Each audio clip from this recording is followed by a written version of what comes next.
The rift didn't look like anything from Vegeta's world.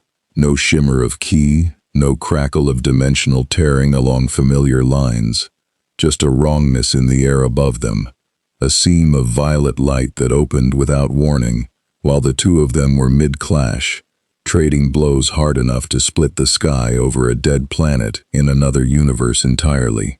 1 second Goku's fist was an inch from Vegeta's jaw, both of them screaming past Super Saiyan into the kind of power that turned mountains to dust just from proximity. The next, the world folded sideways and swallowed them whole. They hit concrete instead of stone. Goku rolled with the impact out of instinct, came up in a crouch, dust and grit scattering off his gi. The first thing he noticed wasn't the buildings, though there were buildings, more of them than he'd ever seen in one place. Glass towers stacked shoulder to shoulder against a gray sky, taller than anything back home, except maybe Capsule Corp on its best architectural day. The first thing he noticed was the air. It tasted wrong. Metal and exhaust and something chemical underneath. No key signatures anywhere close. Like the whole world had gone quiet in a way that didn't make sense for a planet this crowded. "Where in the hell?" Vegeta said, already on his feet, arms loose at his sides in the stance he never fully dropped. "Did you throw us?" "I didn't throw us anywhere." Goku turned in a slow circle, taking in the alley they'd landed in. Dumpsters, a fire escape, a rat that had frozen mid-scurry and was now staring at them like they'd personally offended it. "That was your Big Bang attack that split the sky open, not my Kamehameha." "My Big Bang attack doesn't tear holes in reality, Kakarot. It tears holes in planets." But Vegeta was already scanning the alley mouth, the strip of street visible beyond it, the flow of pedestrians moving past without so much as glancing in their direction.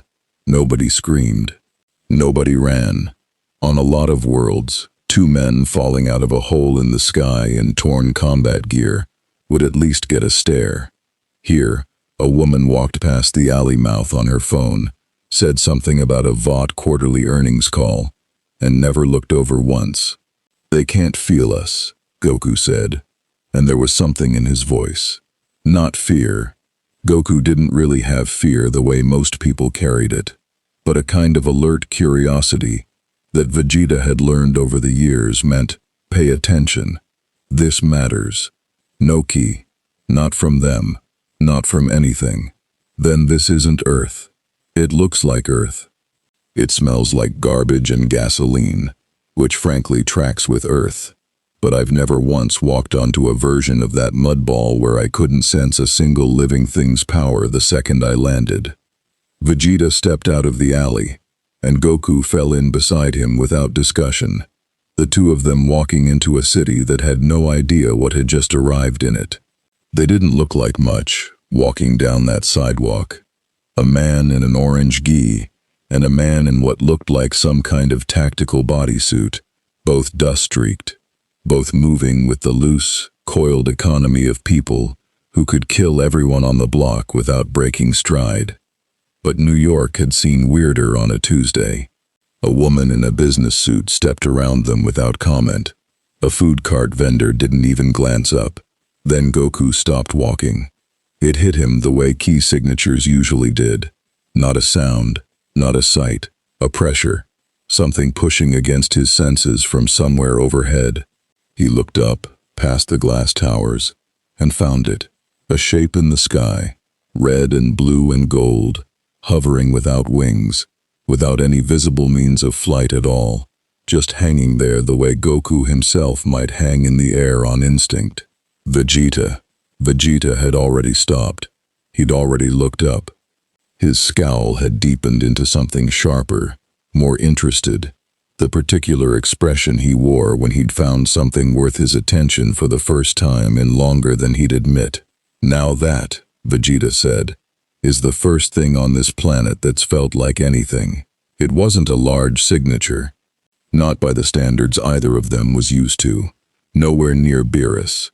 Nowhere near even a serious Super Saiyan 2 output. But it was real. A genuine current of raw power radiating off a person. The first proof either of them had that this world wasn't entirely hollow the way it had felt for the last 10 minutes.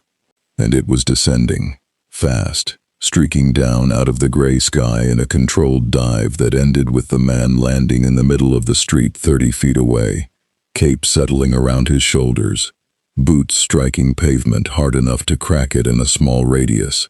Traffic didn't stop. A couple of pedestrians actually pulled out their phones.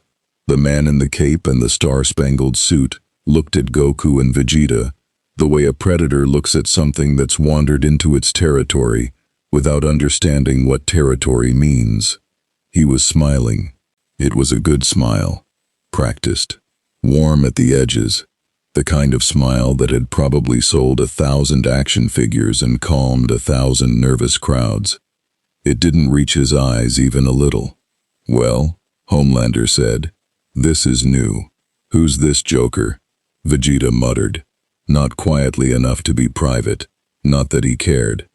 "I don't know," Goku said, watching the man with open, unguarded interest. The same look he'd give a fighter he hadn't measured yet. "But he's got some power in him.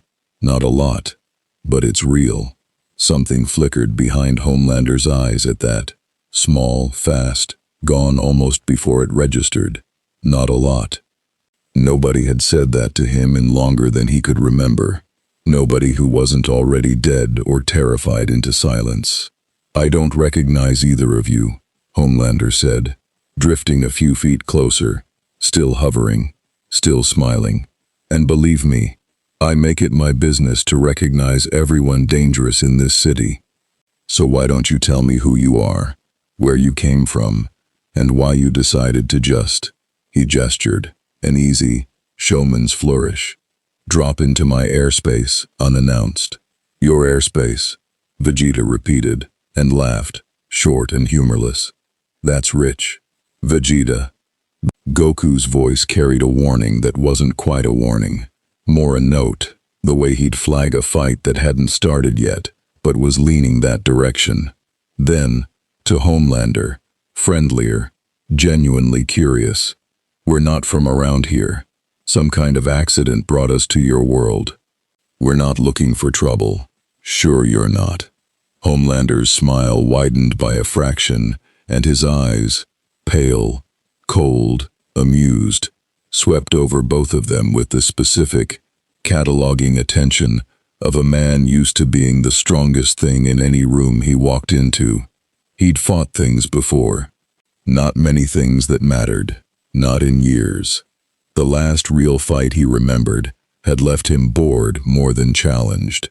"You know, normally I'd just handle this myself, quietly. Nobody would ever know you were here." He said it pleasantly, like he was describing weather. "But I'm feeling generous today. So how about this? You two come with me. We have a nice long conversation about manners, and maybe, if you're polite, I let you keep breathing." The threat sat in the air between them, plain as anything, delivered with the same relaxed cheer he'd used to order lunch. Vegeta's scowl didn't change. If anything, it eased. The specific, dangerous ease of a man who'd just been told a joke he found genuinely funny.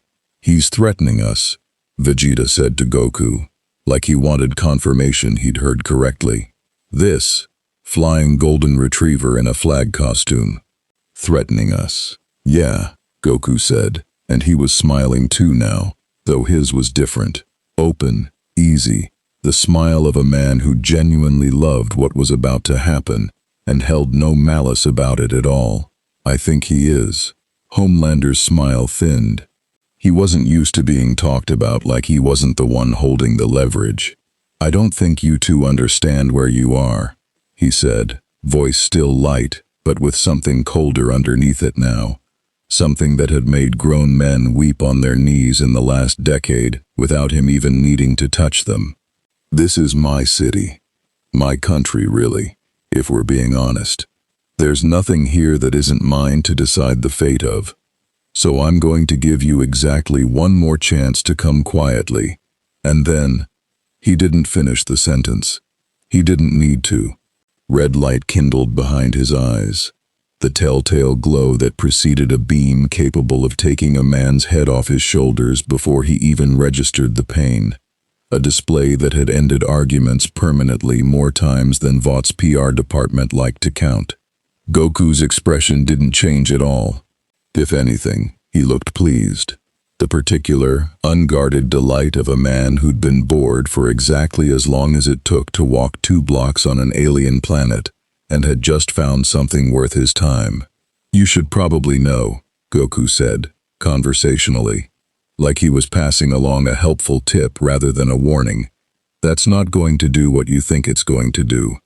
The heat vision fired a half-second later, twin beams of blistering red light, fast enough that most things on this planet never saw them coming, hot enough to vaporize steel given a few seconds contact, a weapon that had ended arguments, ended lives, ended entire news cycles with a single application. It hit Goku square in the chest, and nothing happened. Not nothing in the sense that Goku shrugged it off with visible effort, gritted his teeth, powered through pain the way a hero in a story is supposed to. Nothing in the sense that his gi didn't even singe. The beam struck him and simply stopped mattering, dispersed against a body that treated a full output blast from the most feared man on the planet as background noise, less impactful than a light breeze. Goku didn't even flinch. He tilted his head slightly, the way a man might tilt his head at an unexpected noise, curious rather than hurt. "Huh," Goku said. That kind of tickled. For the first time in 15 years, Homelander felt something crawl up the back of his neck that he didn't have a name for anymore, because it had been so long since he'd needed one. It was fear. He didn't let it show. Whatever else Homelander was, and he was a great many things, most of them curated by a marketing department, and none of them entirely true, he was disciplined about his face. The smile stayed exactly where it was supposed to be. But behind it, something had shifted. Some fundamental assumption about the shape of the world quietly cracking down the middle. And Vegeta, watching with the sharp, predatory attention of a man who'd spent his whole life reading exactly this kind of tell in an opponent's eyes, saw it happen in real time. "There it is," Vegeta said softly, almost to himself, savoring it. "There's the fear." Homelander's beams cut out. He hovered there for a long moment, cape stirring in a wind that wasn't quite natural, staring at a man who'd just absorbed the single most dangerous attack in his arsenal like it was nothing, and did the only thing his instincts, honed over decades of always being the strongest thing in the room, told him to do. He tried it again, harder this time, both eyes blazing, the beams doubling in intensity, enough raw thermal output to have leveled a small building. Concrete around Goku's feet scorched and cracked from the spillover. Goku's hair didn't even move. "You're really going to keep doing that," Goku said, not unkindly. "Aren't you, Kakarot?" Vegeta's voice had a familiar edge to it now, an old, well-worn hunger. "I called dibs on the flashy one, before we even landed." "You did not call dibs. I don't even know what dibs means here. I'm calling it now." Homelander cut off the beams a second time, chest heaving slightly, though he'd never admit that either, staring between the two of them. One laughing, one arguing about turn order, with the dawning, vertiginous understanding that whatever these two were, whatever had opened a hole in the sky and dropped them into his city, they weren't afraid of him. Not a flicker of it. Not the way the entire rest of the planet had learned, painfully and permanently, to be afraid of him.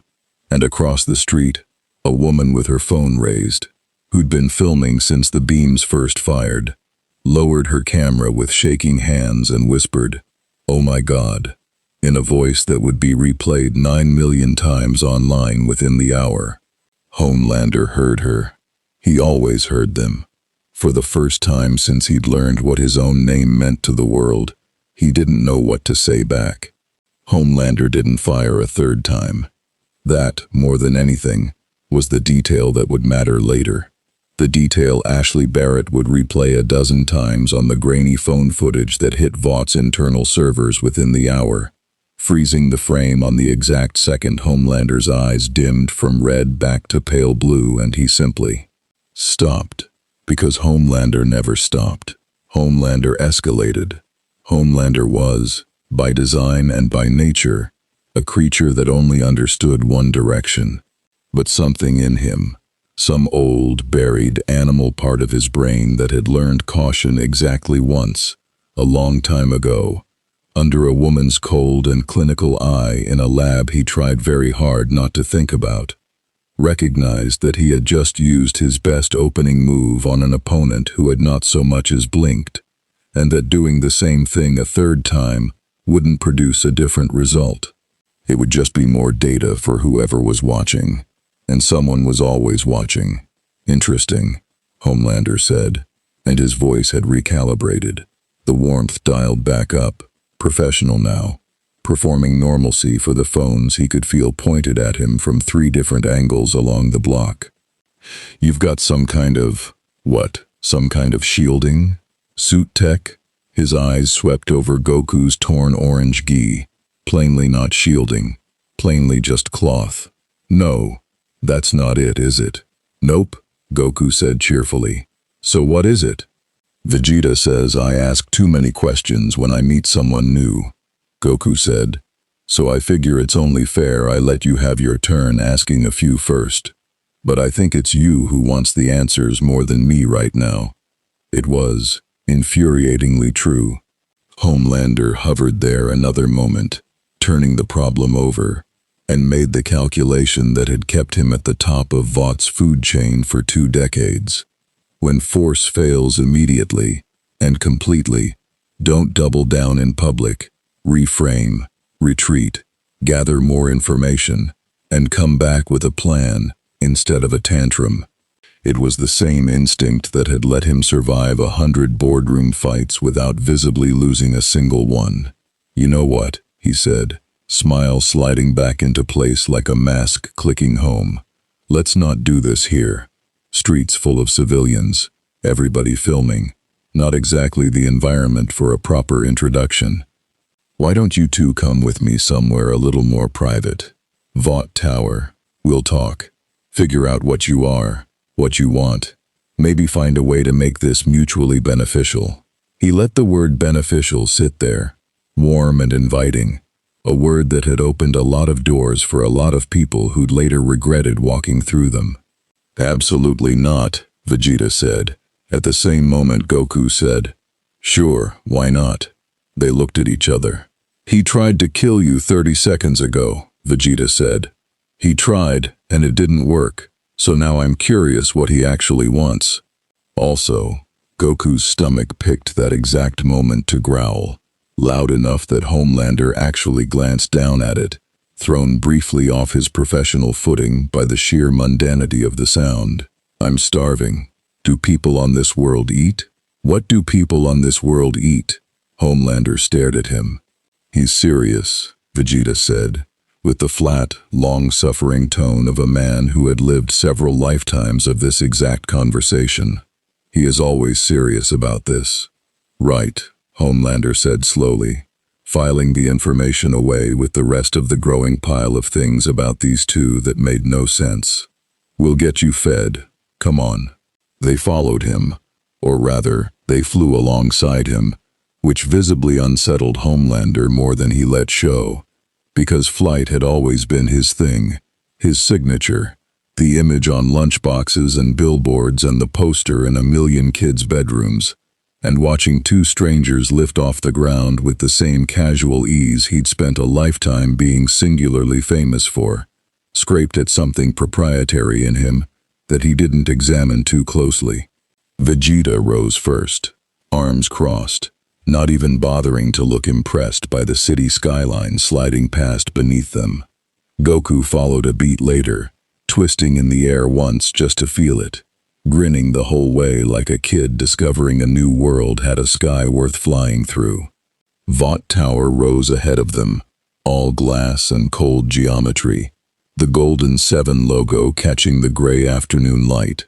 Homelander led them not through the public entrance but up, over, down through a private landing platform near the top floors, the kind of access most of the world never saw, reserved for board meetings and things Vought preferred stayed unphotographed.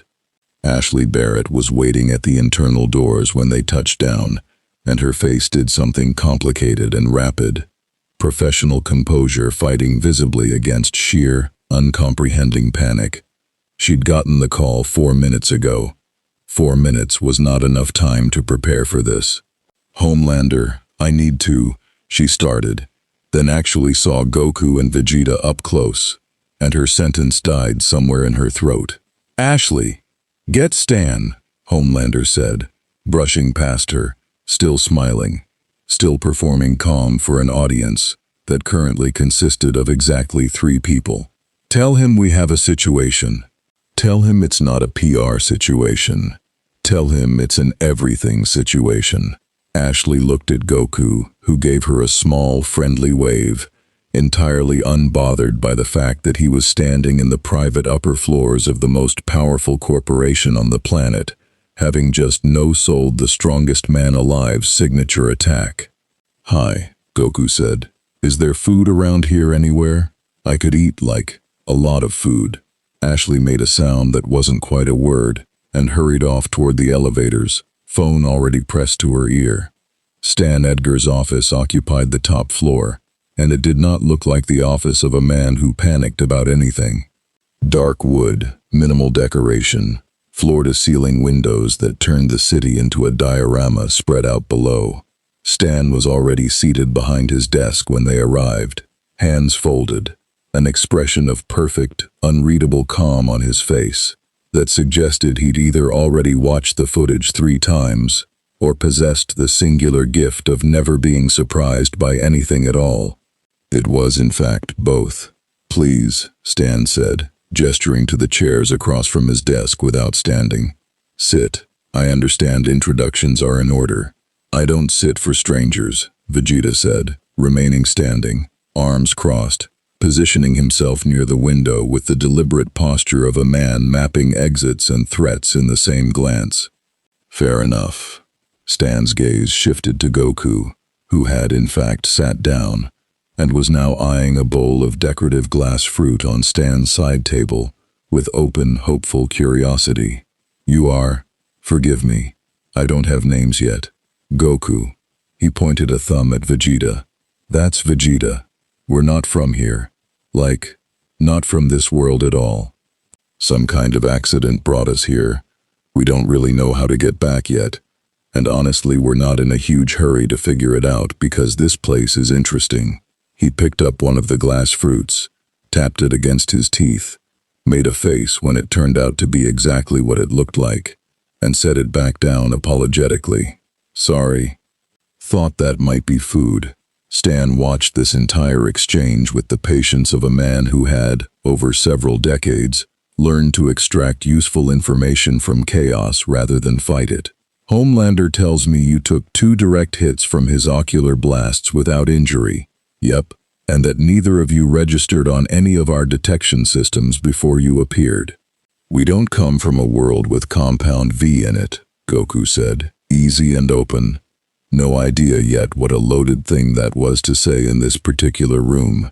No idea that the words compound V had just made Stan Edgar's stillness go a half-degree stiller, made Homelander's jaw tighten almost imperceptibly by the door. "Our power doesn't come from any kind of chemical. I don't know how to explain it simply. It's called ki. Everyone has some. Most people never learn to use it. Some people train really, really hard and get very strong with it." "Training," Stan repeated. "Training," Vegeta confirmed, with the particular bitter pride of a man who'd spent decades earning every inch of strength he owned the hard way, and resented, on some fundamental level, a world where that strength could apparently be bought in a syringe. Not injected, not gifted, earned. Something passed behind Stan Edgar's eyes then, brief, calculating, gone almost before it registered, the exact same flicker Vegeta had clocked on Homelander in the street. Stan had built an empire on selling the idea that Vought soups were special, singular, untouchable by ordinary effort. Two men had just walked into his office and calmly stated that the single greatest advantage his entire corporation was built on selling, that power could not be earned, only granted, only sold, was, in their world, backwards. "I see," Stan said, in a voice that gave away exactly nothing. "And your power level, relative to Homelander's, how would you characterize the gap?" Goku considered the question seriously, the way he considered most fighting questions.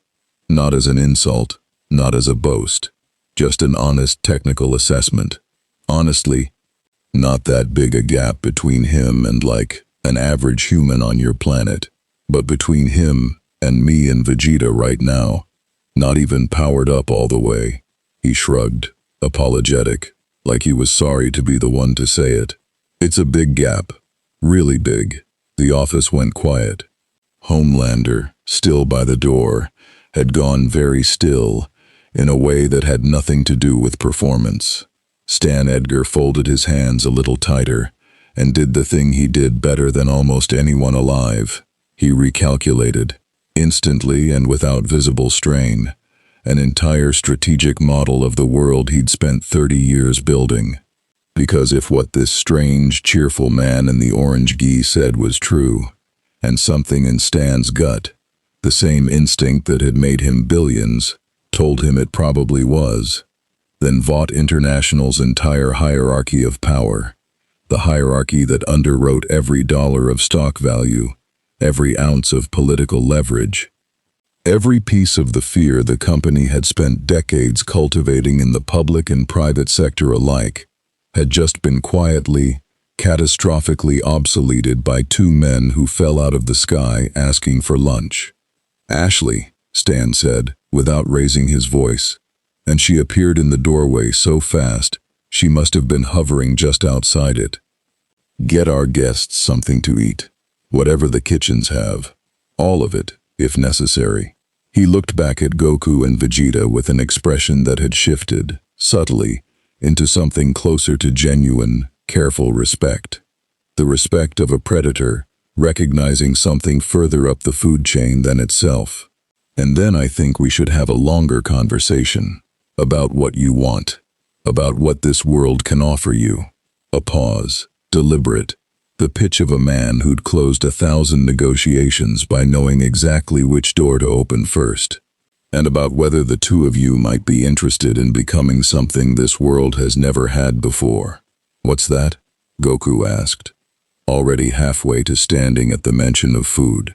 Stan Edgar smiled, thin, controlled, the smile of a man laying the first stone of a plan he hadn't finished building yet. "Heroes," he said, "the real thing, for once. Wouldn't that be something?" Across the room, Homelander's hands had curled slowly into fists at his sides, and nobody except Vegeta, watching, always watching, cataloging weakness the way other men breathed, noticed at all. The food arrived in stages, and then in volume, and then, as the kitchen staff realized the scope of what had been requested, in what could only be described as an emergency operation, trays of everything the Vought Tower executive kitchen could produce on short notice. Seared steaks, trays of dumplings meant for a boardroom lunch that had been quietly canceled, an entire catering order redirected from a 7 publicity event happening 3 floors down. Goku ate through it with the unself-conscious, joyful focus of a man who genuinely loved food more than almost anything else in either universe, occasionally pausing to make a delighted sound over something new. "What's this one called?" before inhaling the rest.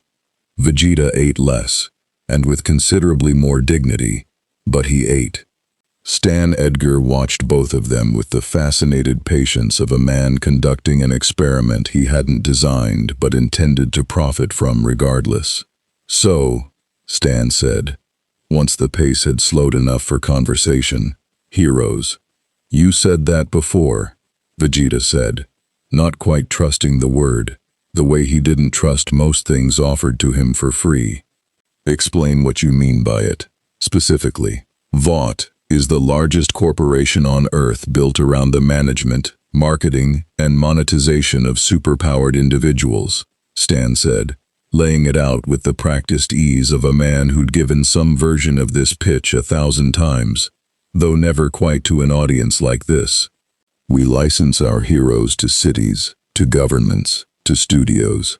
We produce films, merchandise, live events. Homelander is, functionally, the most valuable piece of intellectual property on the planet.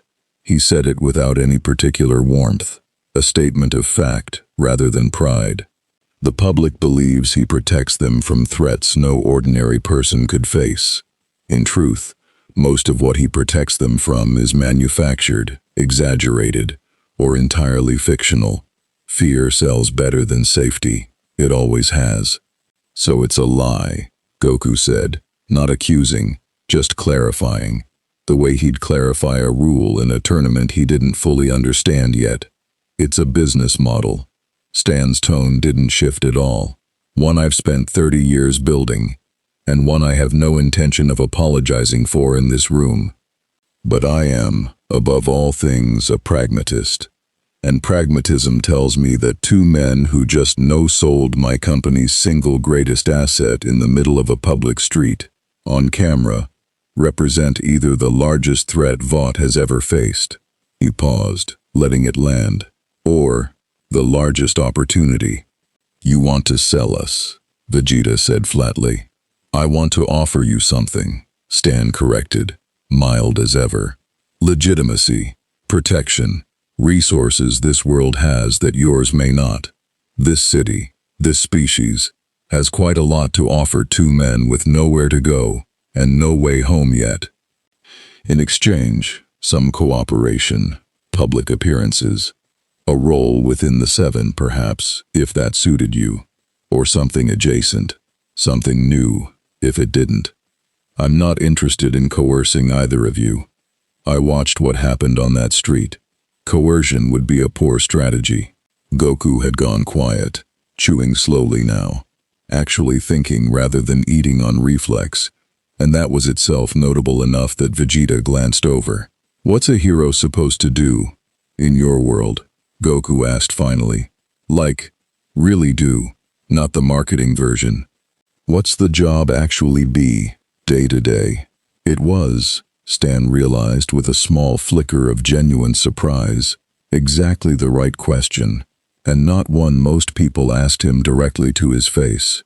Officially, stop crime, respond to disasters, reassure the public.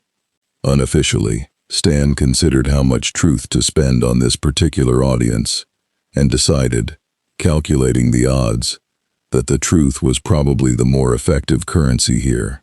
Unofficially, most of what our heroes do is stand very visibly near disasters that would have resolved themselves, take credit, and generate content.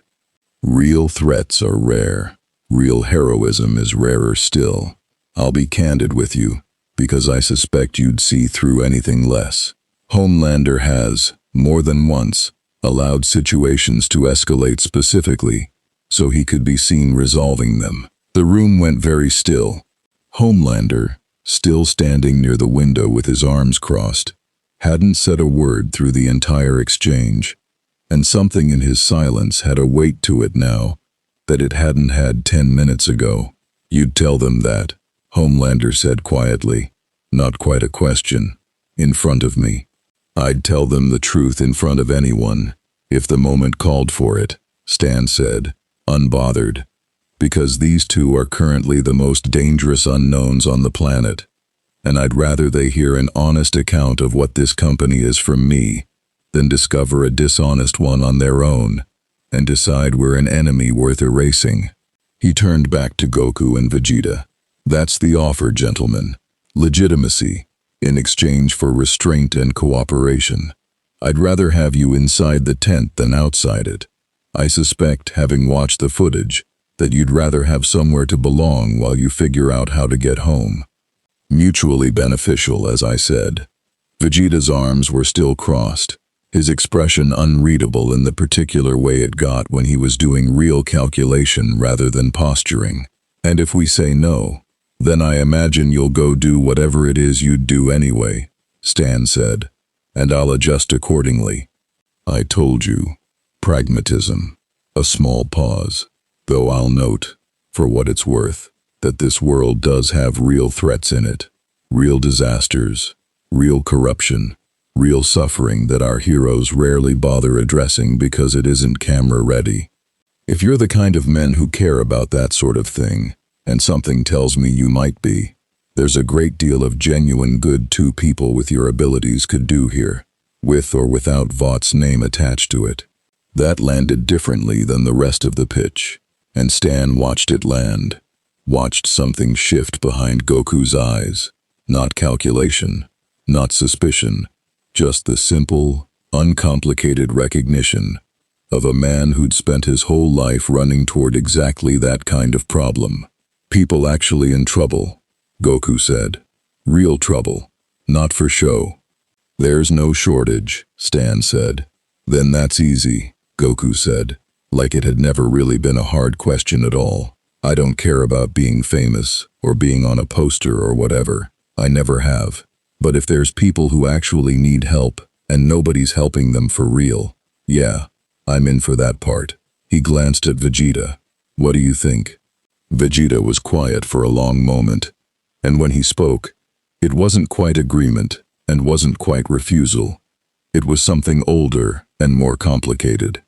The specific, worn logic of a man who'd spent a lifetime learning that power without purpose curdled into something ugly, and who'd rebuilt himself more than once around people worth protecting rather than conquering.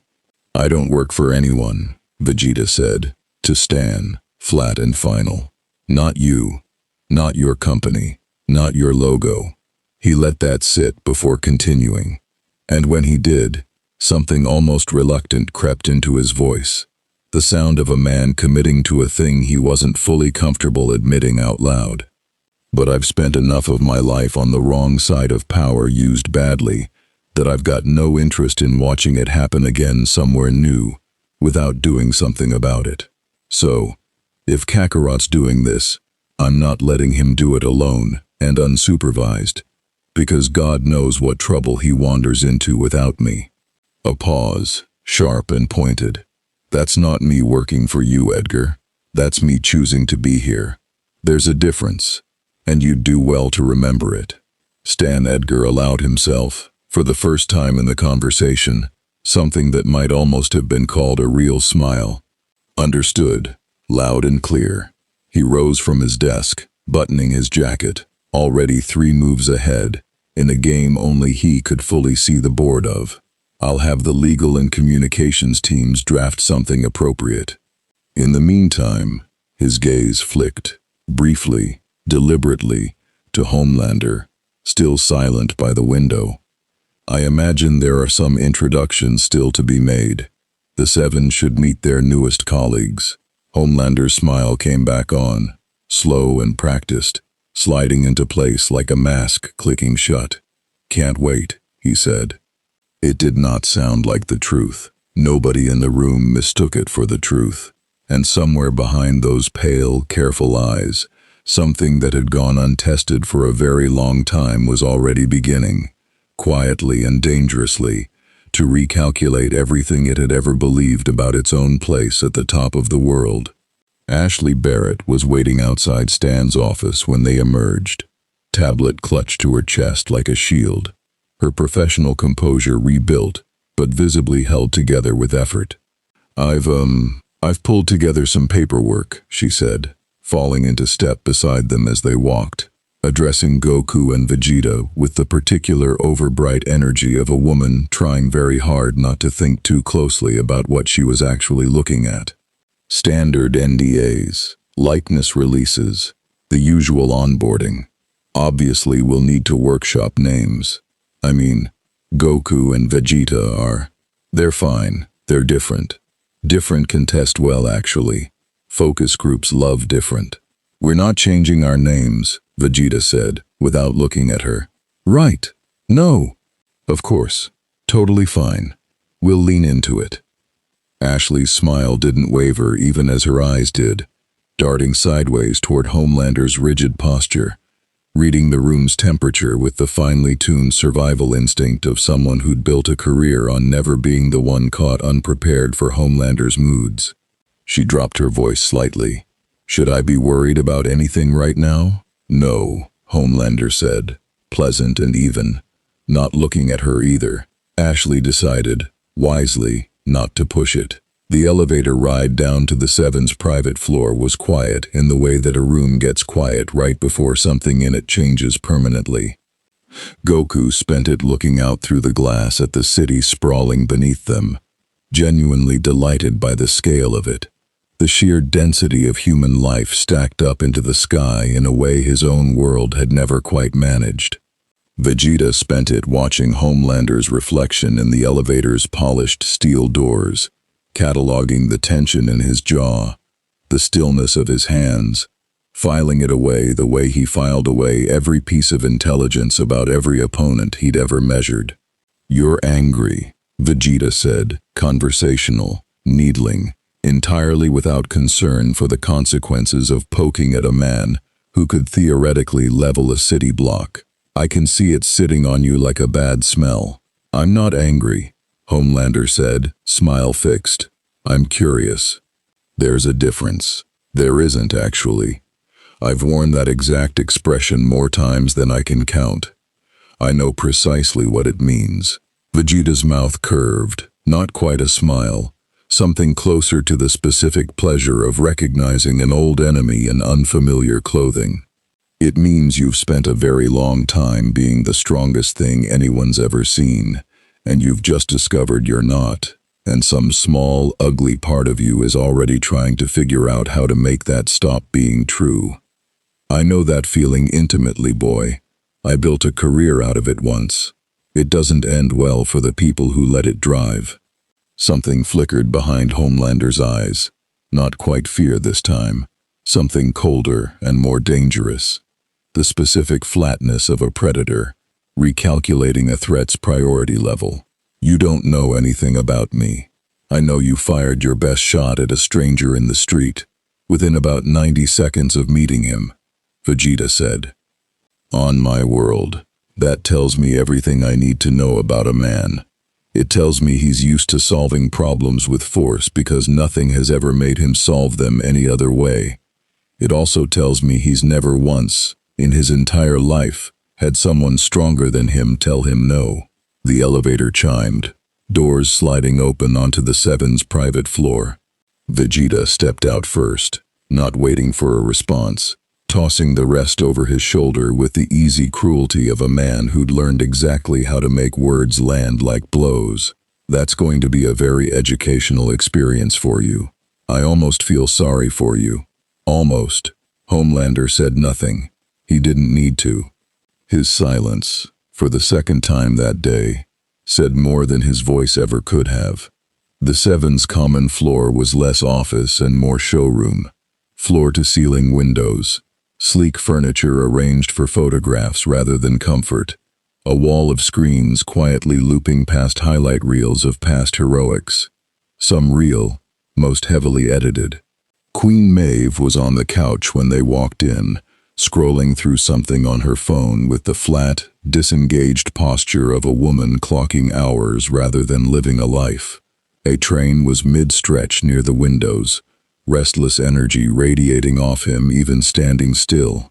The Deep looked up from where he'd been examining his own reflection in a dark screen, visibly startled by the new arrivals.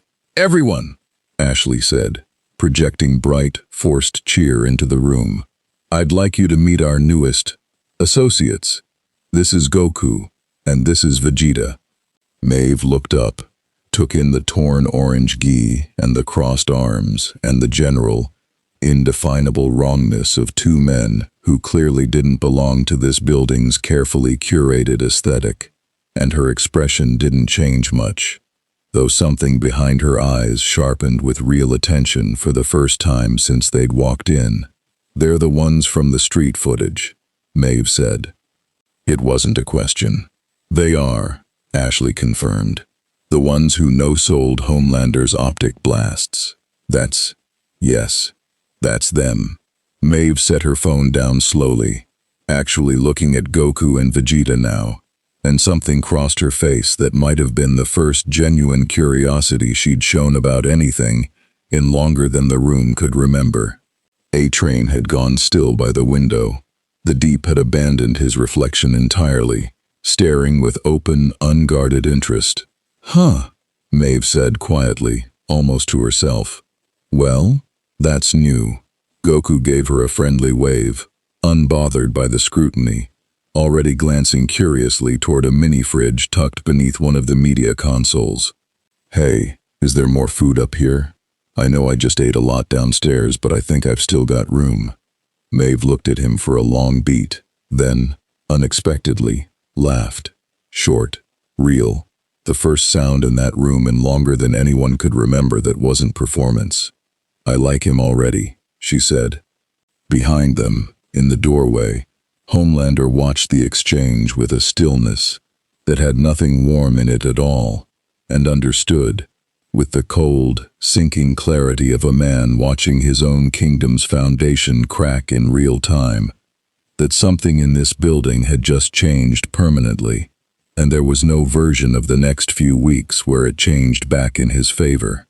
The first real test came 4 days later, and it came from a direction nobody at Vought had bothered to wargame, because nobody at Vought had ever needed to wargame a scenario where Homelander wasn't automatically the answer to every problem in the building. It started as a hostage situation. A mid-tier bank heist gone sideways in Midtown, 3 armed men and a lobby full of terrified civilians, the kind of low-stakes, camera-friendly crisis Vought's PR machine usually handed to A-Train for a quick, telegenic resolution. Except A-Train was in Miami for a sponsorship shoot, and Homelander was in a board meeting he'd flatly refused to leave for what he'd called, in front of 6 executives, a nothing burger.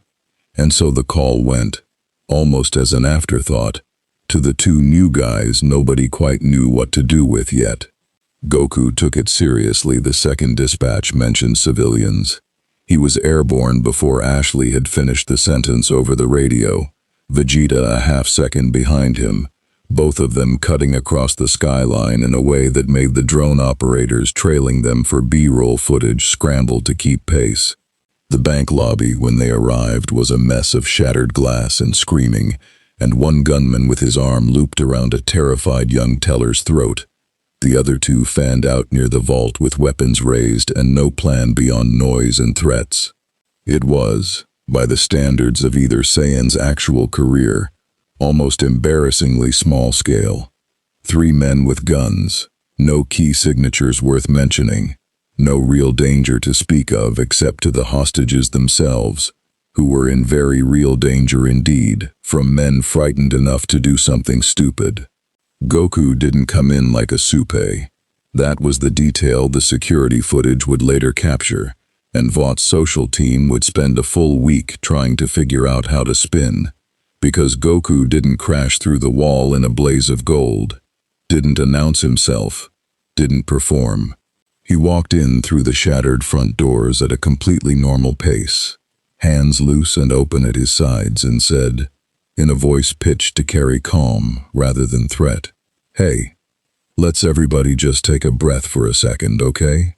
The gunman with the teller flinched, guns swinging toward him. "Who the hell are you? Get back or I swear to God, I'm not gonna hurt you," Goku said, still walking, still slow, still entirely unbothered by the weapon pointed at his chest. "But I am gonna need you to let go of her. That's not really negotiable, I'm sorry. Everything else, we can talk about." The gun fired. It happened fast enough that the teller screamed and one of the other gunmen actually flinched back from his own partner's shot. A reflexive, panicked squeeze of the trigger rather than a decision. 3 rounds at close range aimed center mass. And then it simply didn't matter, because Goku was already moving. Already past the point where the bullets would have connected, closing the distance in a blur too fast for the human eye, or the bank's security cameras to properly track. One moment, he was 10 feet away. The next, his hand was closed gently but immovably around the gunman's wrist, and the gun was on the floor, and the teller was 3 steps clear and sobbing with relief into the arms of a coworker, and the gunman was staring up at a man who'd crossed 10 feet and disarmed him faster than his own nervous system could finish processing the decision to shoot. "See," Goku said, mild as ever. "That wasn't so bad." Vegeta handled the other two with considerably less patience and considerably more theater, though even his version was, by his own standards, restrained. A blur of motion, 2 short, contemptuous strikes, and both men were down and disarmed, before either fully registered he'd moved at all. He didn't bother with reassuring words. He simply stood over them afterward, arms crossed, radiating the specific, bone-deep disdain of a man who found the entire exercise beneath him. "Pathetic," Vegeta said, to no one in particular, nudging one of the discarded guns aside with his boot. "On my world, children train harder than this before they're allowed to hold a weapon." It was over in under 90 seconds. No property damage beyond what the gunman had already caused. No injuries except a teller's scraped knee from where she'd stumbled clear. Every hostage walked out on their own feet. And the footage, because there was always footage now, always someone's phone catching the whole thing from 3 different angles, showed something Vought's algorithm-driven content strategy had genuinely never produced before. A rescue that looked, and felt, entirely real. No staged rubble, no dramatic slow-motion landing, no press-ready one-liner, just 2 strangers walking in, ending the danger with something close to gentleness, and walking back out. The clip hit 11 million views in 6 hours. Ashley watched the numbers climb from her office with an expression caught somewhere between elation and pure, unfiltered panic, because the comments underneath the video weren't the usual comments. There was no cynicism in them, no jaded internet reflex to find the manufactured seams in a heroic moment and pick at them until the whole thing unraveled into cynical mockery, the way most 7 content eventually did once enough people noticed the pattern. The top comment, sitting at 40,000 likes within the first hour, simply read, "This is the first hero moment that's ever made me cry and I don't even know why." She forwarded the numbers to Stan Edgar with a note that said, simply, "We have a problem, and it's not the kind we're used to." Stan's reply came back within minutes. "Explain." Ashley typed for a while before she sent anything, because she was trying to articulate something she'd never had to articulate before in 15 years of managing Vought's public image. The sense, watching the numbers, watching the comments, watching the raw and uncomplicated warmth pouring off an audience that had spent a decade growing steadily more suspicious of everything Vought produced, that they had accidentally created something the algorithm hadn't built and couldn't fully control. Something real. In a business built for 18 years on the careful, deliberate manufacture of things that only looked real. People believe them, she finally wrote back. Actually believe them. Not the brand. Them. I don't think we've had that in the building since before Homelander's first press tour. Stan didn't respond to that message at all, which, in its own way, said everything. Homelander watched the same footage 3 times in his private office that evening, alone, the door locked, the lights dimmed the way he preferred them when he didn't want anyone reading his face. He watched the moment the bullets fired, and did nothing to Goku's body at all. He watched the crowd outside the bank, afterward, not cheering the way crowds cheered for him, with that specific, performative, camera-ready enthusiasm that had always, on some level he never let himself examine too closely, felt like relief as much as adoration, but with something quieter, something that looked, disturbingly, like trust. He'd spent 2 decades building a version of heroism that ran on fear disguised as awe, on gratitude manufactured through carefully engineered crises, on a public that loved him the way people love something they're afraid to stop loving. He understood that architecture completely. He'd helped design it. And he was watching, in real time, 11 million views worth of evidence that an entirely different architecture existed, one that didn't need fear as its foundation at all. And the fact that it worked, that it visibly, undeniably worked, sat in his chest like something sharp and cold that wouldn't dissolve no matter how many times he told himself it didn't matter. It mattered. He knew, with the specific paranoid clarity that had kept him at the top of Vought's hierarchy through every internal threat that had ever tried to unseat him, that it mattered enormously, and that the two men responsible for it had no idea yet how dangerous that made them. Not dangerous in the way of fists and heat vision, though God knew they were dangerous in that sense too, but dangerous in the way that actually threatened him. Because Homelander's power had never really been the beams or the strength or the flight. His power was the story that he was necessary, singular, irreplaceable, that the world needed him specifically, and would collapse into chaos without him. And two strangers had just shown 11 million people, in 90 seconds, a version of heroism that didn't need him at all. He picked up his phone and called Ashley. "I want a meeting," he said, when she picked up, his voice carefully, deliberately calm. "Tomorrow morning, just us. I want to talk about how we're positioning our new associates going forward." "Positioning them how?" Ashley asked, already sounding cautious, already reading the temperature in his voice the way she'd learned to over years of surviving his moods. "I don't know yet," Homelander said, which was, for once, almost entirely true. "That's what the meeting's for."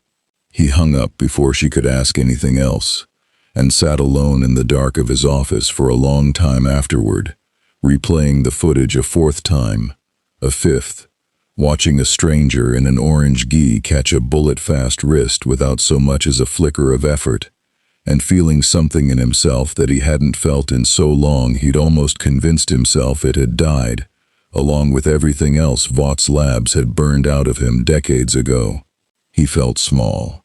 Across the city, in a cramped apartment above a laundromat, Billy Butcher watched the same clip on a cracked phone screen, replaying the moment 3 or 4 times himself, though for entirely different reasons.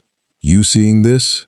he called out, not looking up, to Huey Campbell, who was slumped on the other end of the couch, nursing a beer he'd been nursing for the better part of an hour. "2 new blokes. Not from Vaught's usual stable. Not that we can tell. Nobody's got a file on either of them. Nobody's got a lead on where they came from, and one of them just walked through a bullet like it was a bit of weather." Huey leaned over to look, squinting at the screen. "Vaught's not behind them?" "Vaught's scrambling to figure out what to do with them, same as everyone else, from what I hear," Butcher said, setting the phone down slowly, his expression settling into the particular, calculating stillness that Huey had learned over the years meant Butcher was already 3 moves into a plan he hadn't shared with anyone yet. "Which means for the first time in longer than I can remember, there's something out there stronger than Homelander that Vought doesn't own outright. Is that good or bad?" Butcher was quiet for a long moment, staring at the frozen frame on his phone. Goku's hand closed gently around a gunman's wrist. No violence in it at all. No theater. Just simple, absolute control. "Depends entirely," Butcher finally said, "on whose side they end up deciding they're on." Butcher didn't believe in wasting time once he'd made a decision, and he'd made this one somewhere around the 4th replay of that bank footage. Whatever these two were, whoever they turned out to be underneath the flying and the no-selling of Homelander's best shot, the boys needed eyes on them before Vought finished deciding how to package them into something useful and compliant. Better to get there first. Better to know what you were dealing with before the other side had time to spin it. It took 3 days of quiet legwork, Frenchie tracing patrol patterns off social media geotags, Kimiko cross-referencing sighting reports with a patience the rest of the team had long since stopped trying to match. Before they had a fix on something reliable, Goku, it turned out, had a habit. Every evening around dusk, without fail, without any apparent PR reason behind it, he flew a slow loop over the poorer edges of the city, Jamaica, East New York, the kind of neighborhoods Vought's usual heroics never bothered visiting because there weren't enough cameras there to justify the trip. Checking, as far as anyone could tell, simply because he wanted to know if anyone needed help. Butcher found him on the third night, on a rooftop in Brownsville, sitting on the ledge with his legs dangling over open air, like a man who'd never once considered the fall might matter to him. "Didn't figure you for the type to skulk around in the dark, mate," Goku said, without turning around, before Butcher had said a single word, or made a single sound that should have given him away. "You've been following me for like 20 minutes. You're pretty quiet about it, though. I'll give you that." Butcher stopped where he was, weighing the wisdom of the next several seconds carefully, one hand resting near, though not on, the compromised dose tucked inside his jacket, the one weapon in his arsenal that had reliably put a soup on the ground before. He had no illusions it would work here. He'd watched the footage same as everyone else. "Billy Butcher," he said, stepping into view instead of pretending otherwise. "Figured it was time somebody had an honest conversation with you, before Vought finishes writing the dishonest version." Goku turned, finally, and there wasn't any wariness in his face at all, just open, easy curiosity, the same expression he'd worn for everything since arriving on this world, like every new person was just another interesting puzzle rather than a potential threat. "Honest conversation about what?" "About what you're walking into." Butcher came and sat, uninvited, a few feet down the ledge, the city spread out dark and glittering below them. "You've been here what, a week? Week and a half? Let me save you some time, since you don't seem the type to enjoy being lied to. Vought International isn't in the business of heroes. Never has been. It's in the business of selling heroes, manufacturing crises half the time, letting real ones run longer than they need to the other half. So your golden boy Homelander's got something dramatic to fix on camera. Real people have died so that Operation could keep its ratings up. I've buried some of them myself." He let that sit. "So when I see two blokes who apparently don't need any of that theater, who just walk in and end the danger and walk back out, first thing I want to know is whether that's really who you are, or whether it's just Vought's next marketing angle, wearing a friendlier face." Goku listened to all of it without interrupting, which was itself unusual enough that Butcher noticed, used as he was to people either dismissing him outright or scrambling to defend themselves. "That's a heavy thing to carry around," Goku said finally, quiet, genuine. "Watching people get hurt because somebody wanted good footage."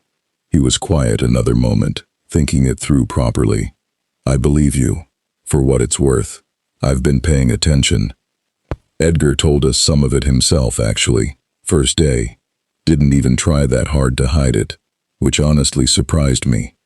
And Homelander's been," he searched for the word, settled on something diplomatically restrained, "tense. Since the bank thing. Like he's keeping score of something." "He is," Butcher said flatly.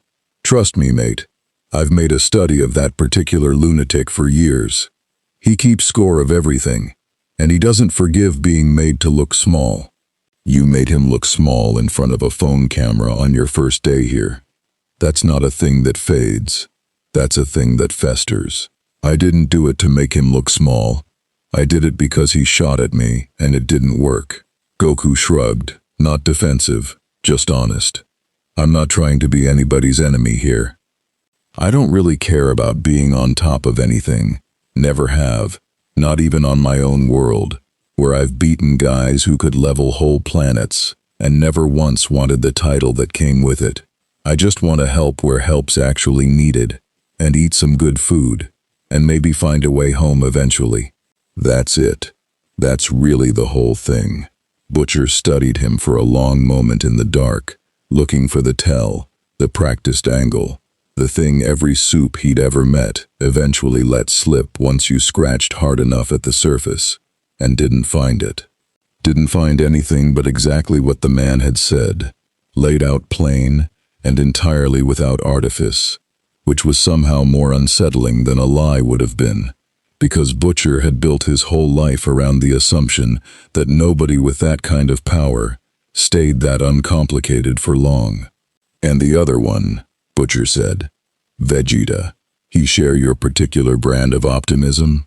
Vegeta's got his own reasons for being here, Goku said. Careful now. The first real caution he'd shown all conversation. They're his to tell, not mine. But I'll say this. Don't mistake how he acts for what he actually is. He's saved my life more times than I could count, back home. He's got a temper on him, and a mouth that gets him in trouble. But underneath all that, when it actually matters, he shows up. Every time. I trust him with everything. A small, wry smile. Even if he'd never admit I said something that nice about him. Butcher sat with that a while, the city humming faintly below them, and found himself, against every instinct that had kept him alive this long, believing most of it. Here's my worry then, Butcher said finally. Not you. Not really. My worry's what happens when Vought finishes figuring out how to make you profitable, or dangerous, or both. And what you do when that machine starts grinding, same as it grinds everyone eventually. Because it will. It always does. Question is whether you'll still recognize yourself on the other side of it. Then I guess, Goku said, standing, brushing off his gi, looking entirely unbothered by the warning. You'll just have to keep an eye on me and see. That, Butcher said, standing too, was actually the plan. The meeting Homelander had requested with Ashley happened the next morning, and it did not go the way Ashley had braced for, which was itself a small mercy, because she'd spent most of the previous night rehearsing de-escalation scripts in her head, like a woman preparing for a hostage negotiation. Homelander was calm. Disturbingly, methodically calm, seated across from her with a legal pad in front of him. An actual legal pad, physical paper, a detail so out of character it made Ashley's stomach tighten before he'd said a single word. I've been thinking about positioning, he said, and I think we've been approaching this wrong, trying to fold them into the 7 like they're just new hires. That's a mistake. You don't fold a supernova into your lineup card, Ashley. You build the whole strategy around containing it. He tapped the legal pad. I want a media plan that keeps their exposure controlled. Curated. Interviews only with pre-approved questions. No solo appearances without a 7 chaperone present. I don't care whose idea that sounds like. Tell legal it's a liability issue. Tell them anything. But I want somebody from our side in every frame they're in from now on. You want to share the spotlight, Ashley said carefully, by standing next to them in every shot. I want context, Homelander said, and his smile was back, easy and warm, and entirely unconvincing to anyone who'd learned to read the specific stillness underneath it. The public needs to understand these two exist within a system, within our system, not as some independent force operating outside of it. That's not spin, Ashley, that's just accurate. They came to us. They're part of the Vought family now. I just want the coverage to reflect that properly. Ashley wrote it all down, nodding along, and said none of the things crowding up behind her teeth. That she'd watched the bank footage's engagement numbers overnight, and the moments performing best, by a wide margin, were the ones with the least Vought branding visible in frame. That audiences were, for the first time in years, actively commenting on the absence of the usual 7 polish and calling it a feature rather than a flaw. That whatever instinct was driving Homelander's sudden interest in context and positioning had very little to do with brand strategy, and everything to do with something much older and more dangerous sitting behind his eyes. "I'll draft something," she said instead, because that was, in the end, the only sentence her job actually permitted her to say. "Good," Homelander said, standing, buttoning his jacket, the picture of a man handling a business problem with admirable calm. He paused at the door, though, and something slipped through the mask for just a fraction of a second before he caught it and smoothed it back into place. "And Ashley, I want to be there, personally. Next time they're called out on something real, not for the cameras." A beat, his voice dropping, quieter, almost private. "I just want to see it up close again. Make sure I didn't imagine it." He left before she could answer, and Ashley sat alone in the conference room for a long moment afterward, staring at her own notes, understanding with a cold, creeping certainty that whatever was happening inside Homelander right now had stopped being a marketing problem days ago, and nobody in this building had a plan for what came after that. Vegeta found Goku on the rooftop garden 2 floors below the Seven's private quarters that same evening, still turning Butcher's warning over from the night before, still unable to shake the particular unease that had settled into him since the conversation. "You've got a face on," Vegeta observed, dropping down beside him, arms crossed as ever, scanning the skyline out of old habit rather than any real expectation of threat. "What happened?" Goku told him. "The rooftop, Butcher, the warning about the machine that ground everyone down eventually." Vegeta listened without interrupting, which was, in its own quiet way, a mark of how seriously he was taking it. "He's not wrong," Vegeta said finally. "I've watched enough of how this Homelander carries himself to know the type. I was the type once, a long time ago, before I had anything worth being better for." He was quiet a moment, the old weight of that history sitting plainly on him. Power like his, wrapped around an ego that's never once been told no. That doesn't sit quietly forever, Kakarot. It breaks eventually.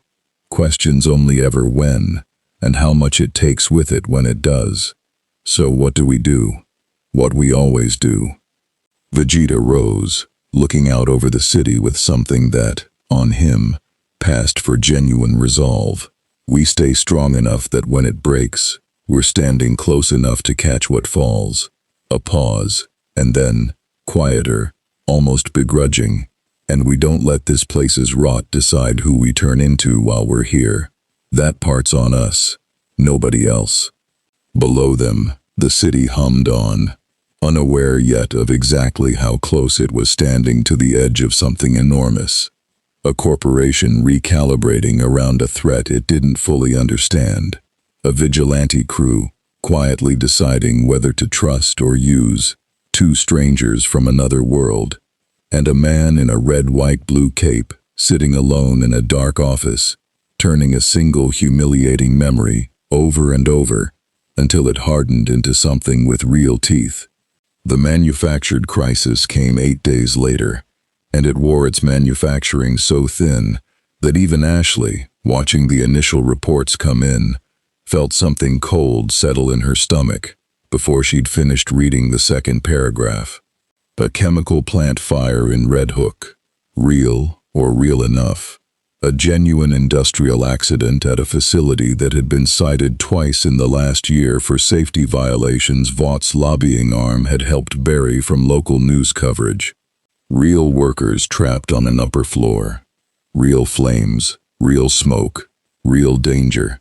The kind of disaster that should have gone to whoever was closest and fastest. No theater required. No committee needed to decide the optics. Except the dispatch that went out to Goku and Vegeta came 40 minutes late, routed through 3 layers of internal Vought communication that should have taken under a minute. And by the time it reached them, Homelander was already airborne, already circling the burning building on every local news helicopter's live feed, already positioned exactly where the cameras needed him to be. Goku and Vegeta arrived 6 minutes after Homelander, having gotten the call the moment it finally cleared Vought's internal switchboard, moving faster than anything on that skyline had any right to move, and found the situation already, technically, under control, in the sense that Homelander had pulled 3 workers from a lower floor in dramatic, camera-ready fashion, hovering with each one cradled against his chest for exactly as long as it took the helicopter angles to capture it properly, before setting them down to a chorus of relieved applause from the gathered crowd below. What Homelander hadn't done, what he deliberately left for the cameras to catch him almost, but not quite, attempting, was the 4th worker.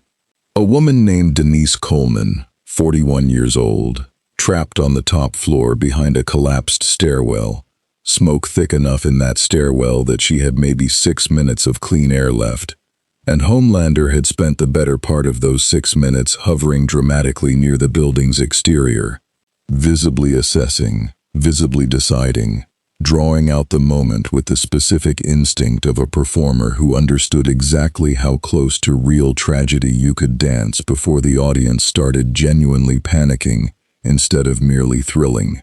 Goku didn't hover, didn't assess, didn't perform anything at all. He was through the collapsed stairwell and back out with Denise Coleman cradled against him in under 20 seconds, moving too fast for most of the helicopter cameras to properly track, setting her down on the pavement gently enough that the paramedics barely needed to do more than check her vitals before she was sitting up, coughing, alive, and very much not part of the footage Vought's editing team had been quietly, carefully constructing around Homelander's heroics for the last 6 minutes. The crowd's applause when it came wasn't for Homelander. It took him a visible half-second too long to reposition himself back into frame, to find an angle where his cape caught the wind properly, to reclaim any piece of the moment at all. And by the time he managed it, the moment had already moved past him entirely. The cameras and the crowd's attention both locked instead on a man in a torn orange gi setting a coughing woman down on the pavement with the same unhurried gentleness he'd use for anything that mattered to him, utterly unaware that he'd just, without meaning to, humiliated the single most powerful and image-conscious man on the planet, in front of every major news outlet in the city.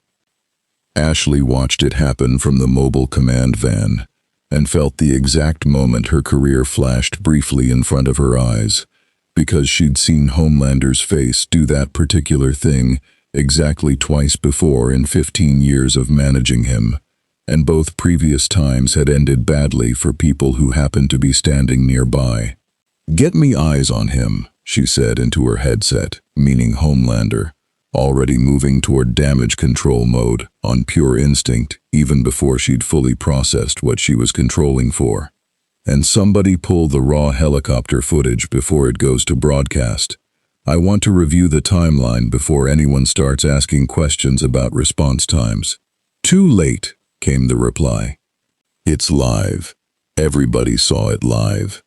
Ashley closed her eyes for exactly 1 second, the professional equivalent of a scream, and then opened them again and got back to work, because that was, in the end, the entire shape of her job. Homelander didn't say anything to Goku at the scene. That, in itself, was the detail that worried Vegeta most. Watching from a rooftop a block away, where he'd been keeping half an eye on the operation while handling the fire's spreading edge on the building's lower floors. Homelander's careful, deliberate silence, the practiced smile staying exactly in place while the cameras were still rolling, giving away nothing at all to an audience that had no idea what it had just witnessed. But Vegeta had spent a lifetime reading exactly that kind of silence. And he knew, with the flat, certain instinct of a man who'd once carried the same wound himself, that something inside Homelander had just cracked a little further, and that the crack wouldn't stay quiet for long.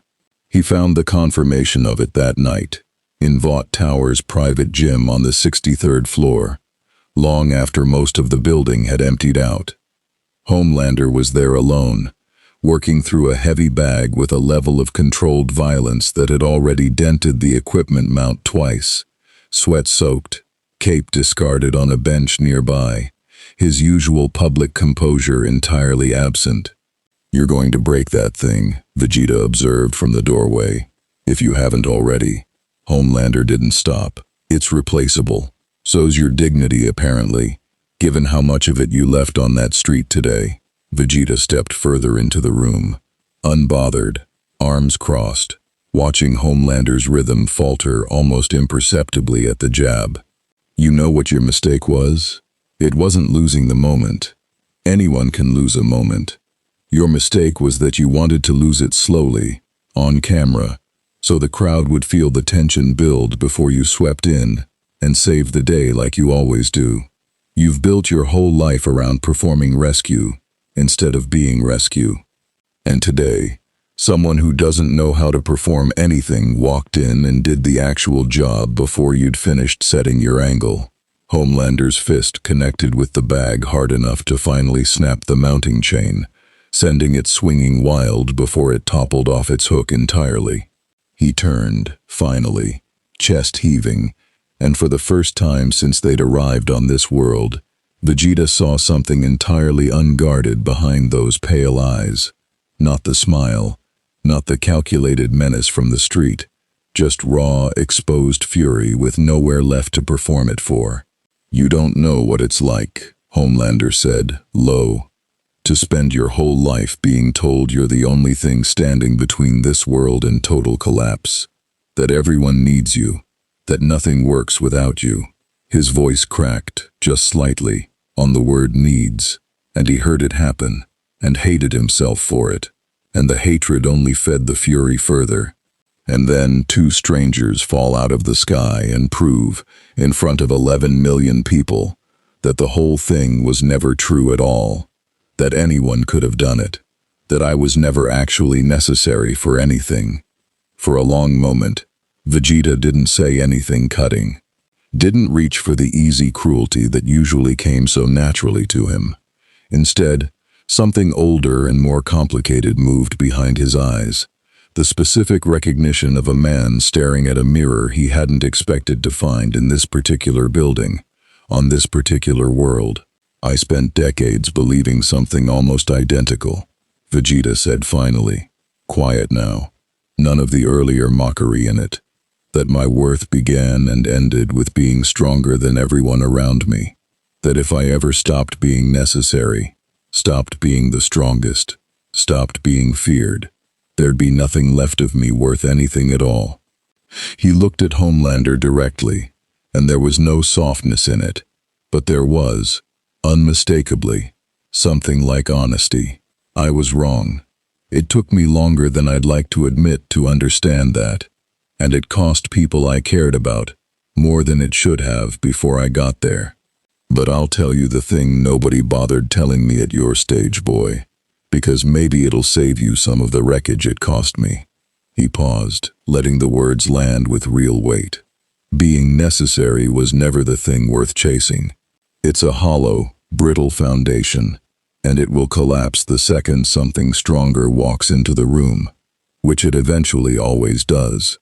The only foundation that doesn't collapse is the one built on actually caring whether the people around you live or die, rather than whether they need you to make it happen. Kakarot's never once needed anyone to think he's necessary. He just shows up because people are in danger. That's the whole of it. That's why nothing that happened on that street today actually diminished him at all, because he was never building on the foundation you're standing on in the first place. Homelander stared at him for a long moment, something raw and unresolved still sitting behind his eyes. And then the mask came back, slower this time, more effort in it than usual, but it came back regardless. "That's a nice speech," Homelander said, voice flattening back into something performative. "Really, very inspiring. But you don't actually know me, and you don't know what I'm capable of when something threatens what's mine." "I know exactly what you're capable of," Vegeta said, turning to leave, unbothered by the threat, the same old contempt sliding back into his voice now that the brief window of honesty had closed. "I've watched men exactly like you my entire life, boy. Some of them I fought, Some of them I became, for a while, before I learned better. All of them ended the same way eventually. He paused at the door, not quite looking back. I'd suggest you figure out which ending you're aiming for, before you do something that can't be walked back. For your own sake, if nothing else. He left Homelander alone in the wrecked gym, the fallen heavy bag still swinging faintly on its broken chain, and somewhere behind that carefully rebuilt smile, something had shifted permanently. Not toward wisdom, not yet. Not the way Vegeta's own history had eventually bent toward something better. It had shifted toward something colder, and more patient, and considerably more dangerous. The specific quiet of a man who had just decided, in the wreckage of his own humiliation, exactly who he intended to blame for it. Stan Edgar's office had a rule, unspoken but absolute. Nobody came to him with a problem they hadn't already tried to solve themselves at least once. Ashley Barrett broke that rule 3 days after the chemical plant fire, standing in his doorway at 7 in the morning, with a folder she hadn't slept enough to have organized properly, because some problems outran the ordinary chain of command. "I need 5 minutes," she said, "and I need you to actually listen instead of doing the thing where you already know what I'm going to say before I say it." Stan set down his coffee, which was, for him, an unusually generous concession. "Sit." She didn't sit. She paced instead, which told him more than her words would.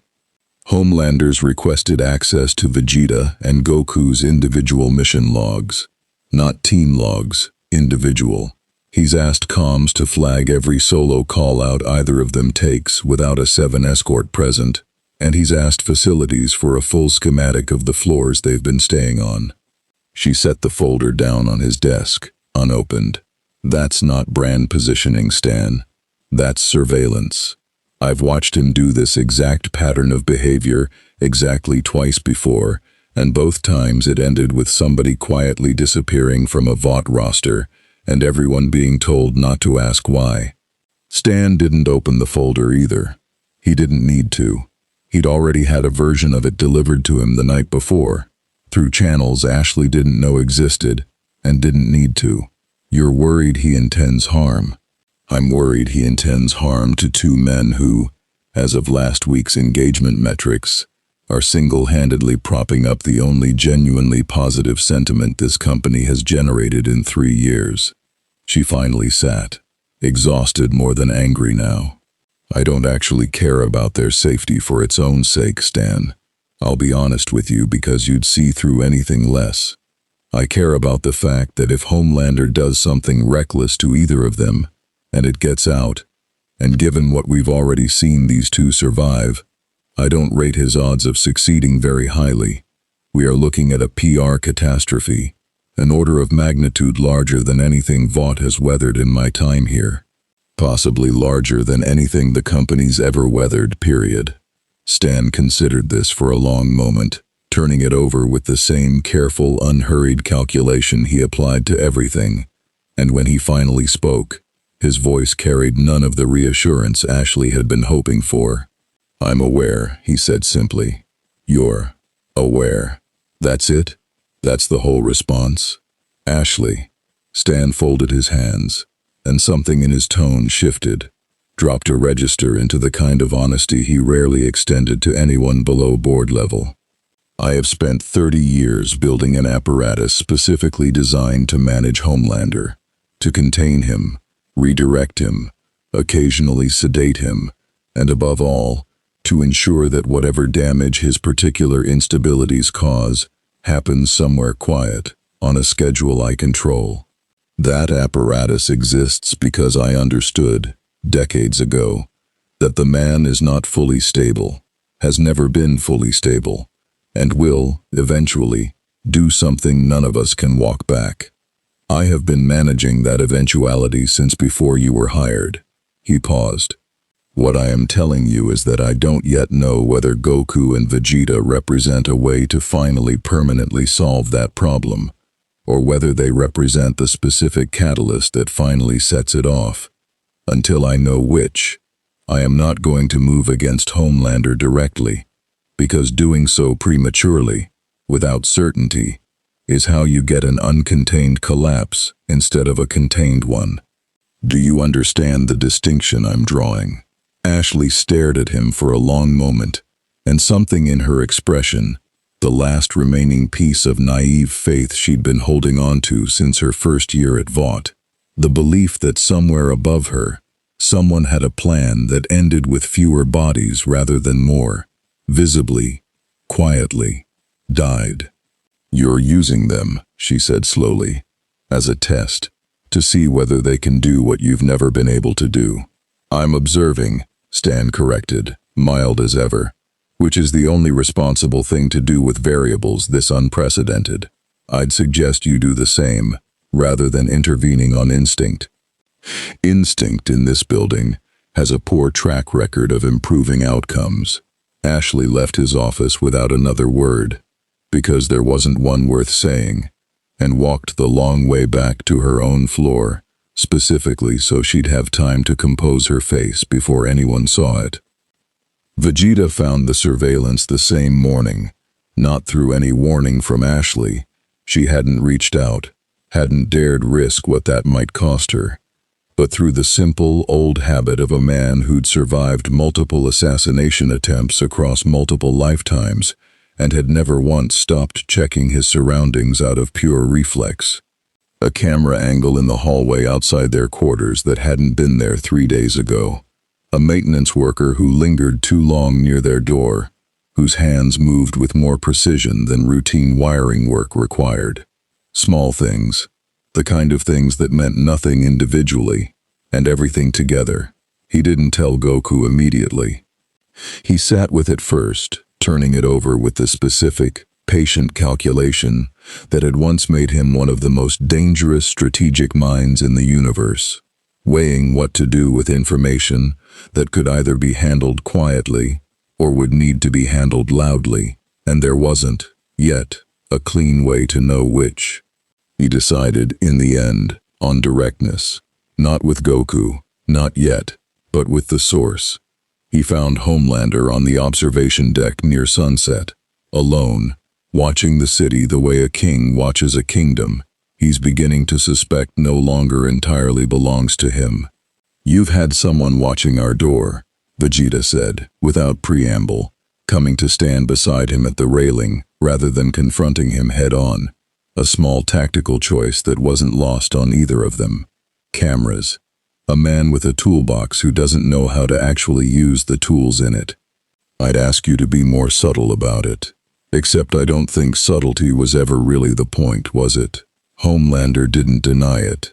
That, in itself, was informative. "I like to know what's happening in my own building." "Your building." Vegeta's mouth curved, humorless. "Edgar's building. You're a very valuable tenant, boy, dressed up in a very expensive costume, but don't mistake the arrangement for ownership. I've watched men mistake that particular thing before. It rarely ends with them still standing at the top when the dust settles." "Careful." Homelander's voice had gone quiet, dangerous in a way that had nothing performative left in it at all. The voice, Vegeta suspected, that very few people in this building had ever actually heard and lived long enough to describe accurately afterward. "You talk to me like you're not a guest in my world, like you didn't fall out of a hole in the sky with nothing but the clothes on your back and no way home. I could make your stay here considerably harder than it's been." "You could try," Vegeta agreed, entirely unbothered, and there was something almost gentle in how he said it. The specific, weary patience of a man who'd had this exact conversation, in one form or another, with a dozen different tyrants across a dozen different worlds, and had outlived every single one of them. "I want to tell you something, and I want you to actually hear it, because nobody in this building seems inclined to tell you the truth anymore. And I suspect that's a large part of how you got this fractured in the first place." He turned to face him directly. "I am not your enemy, Homelander. Not yet. Whether I become one is entirely, completely up to you, and no one else. Kakarot is not your enemy either, and I'd caution you, more seriously than anything else I've said since arriving on this miserable, fascinating planet, against testing that particular fact, because there is no version of that confrontation that ends well for you. Not because he'd want to hurt you, because he wouldn't have a choice if you gave him one. A pause, waited. But if you keep circling us like something that's already decided we're prey, eventually one of us is going to stop being patient about it. And I promise you, whatever restraint you've seen from either of us so far, that has been the entire restraint. There's considerably more sitting behind it that you haven't seen yet, and you do not want to be the reason it comes out. He left Homelander alone on the observation deck without waiting for a response. The sun sinking low and orange behind Vought Tower's endless glass. And behind him, for the second time in a week, something in Homelander's carefully constructed composure cracked a little further, and didn't fully close back up. Queen Maeve caught Vegeta in the elevator on his way back down from the observation deck, stepping in beside him without a word, waiting until the doors slid shut before she spoke. "I heard some of that," she said. "The last part, anyway. Doors up there aren't as soundproof as Homelander likes to think." Vegeta glanced at her, unsurprised, and said nothing, which she seemed to take as permission to continue.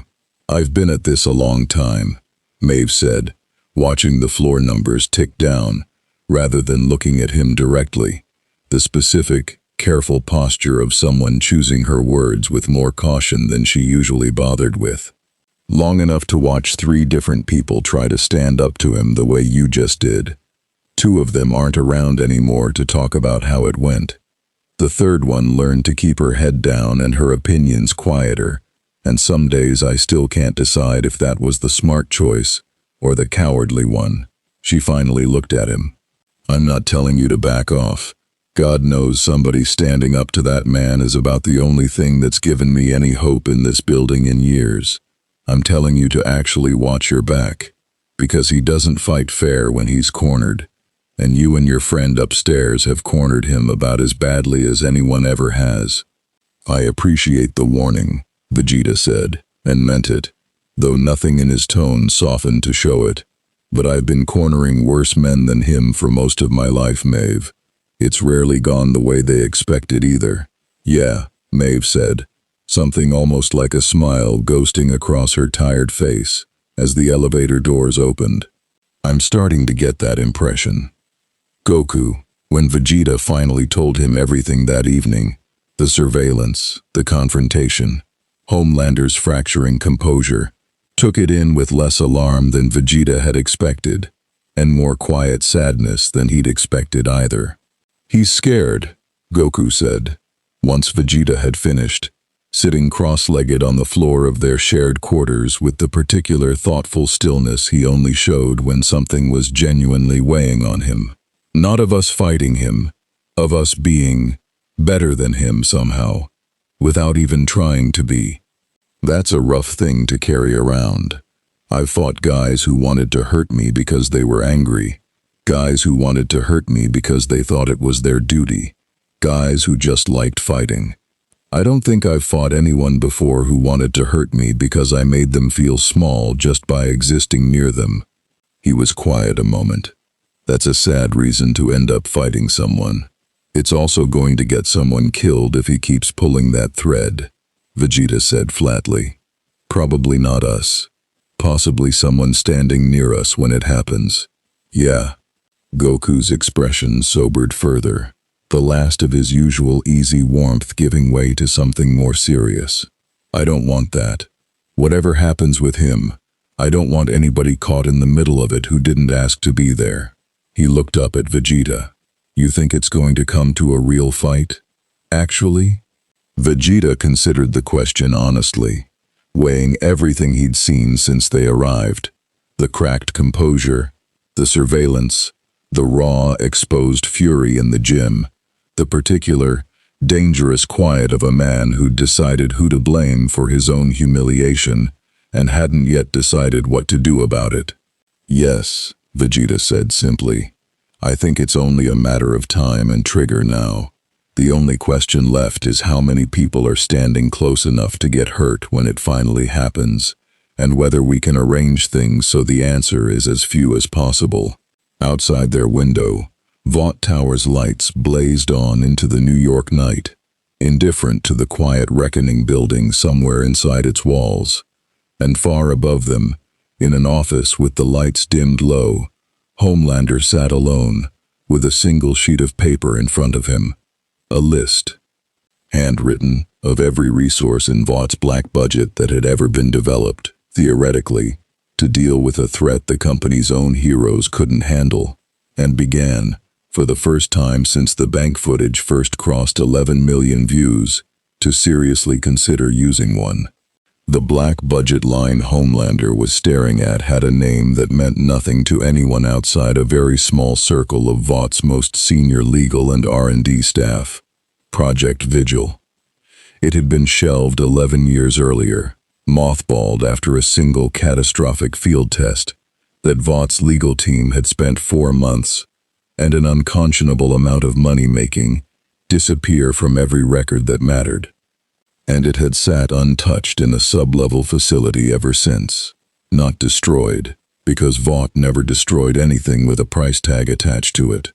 Only stored, in the specific, patient way a company stores a weapon it hopes it never needs and refuses, on principle, to admit it kept. Homelander didn't have direct authority to reactivate it.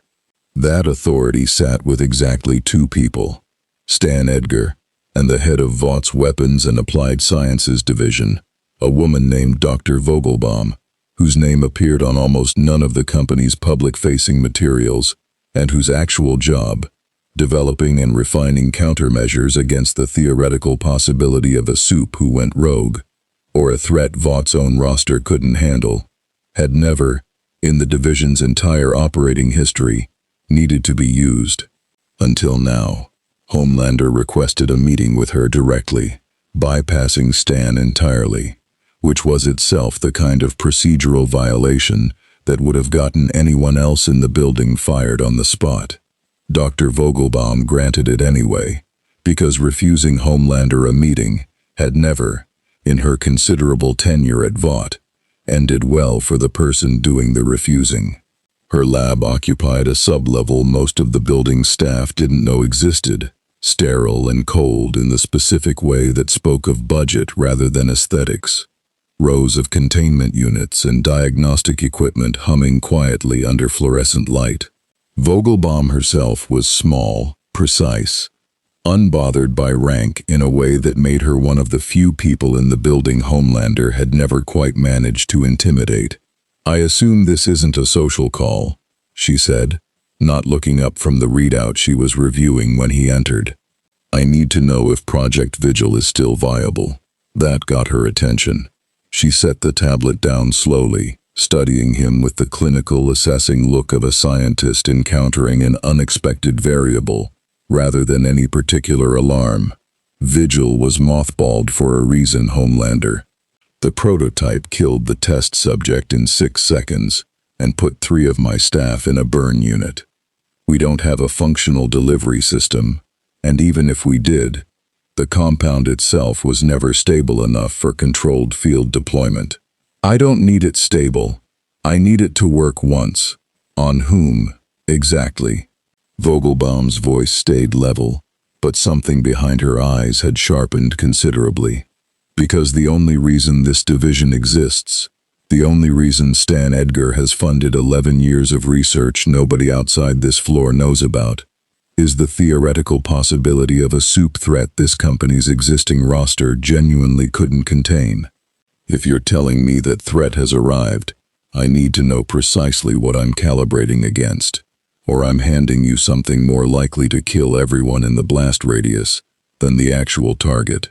Homelander was quiet for a long moment, and something in his hesitation told Vogelbaum more than any direct answer could have. 2 new arrivals, he said finally. The ones from the bank footage. The ones who no-sold your ocular blasts at full output. It wasn't a question. Vogelbaum had watched the footage same as everyone else in the building, had run her own private analysis on the frame-by-frame data out of pure professional curiosity, and had arrived, days ago, at a conclusion she hadn't yet shared with anyone. You want me to reactivate an unstable weapons program, one that already killed a test subject during containment, against a target we have zero baseline data on beyond a single street encounter. Do you understand how many ways that fails, even in the best case? I understand that if I'm wrong about needing it, it sits in storage doing nothing, same as it's done for 11 years, Homelander said, and something in his voice had gone very quiet, very controlled, the specific tone he used when he'd already made a decision and was simply informing people of it, rather than actually asking permission.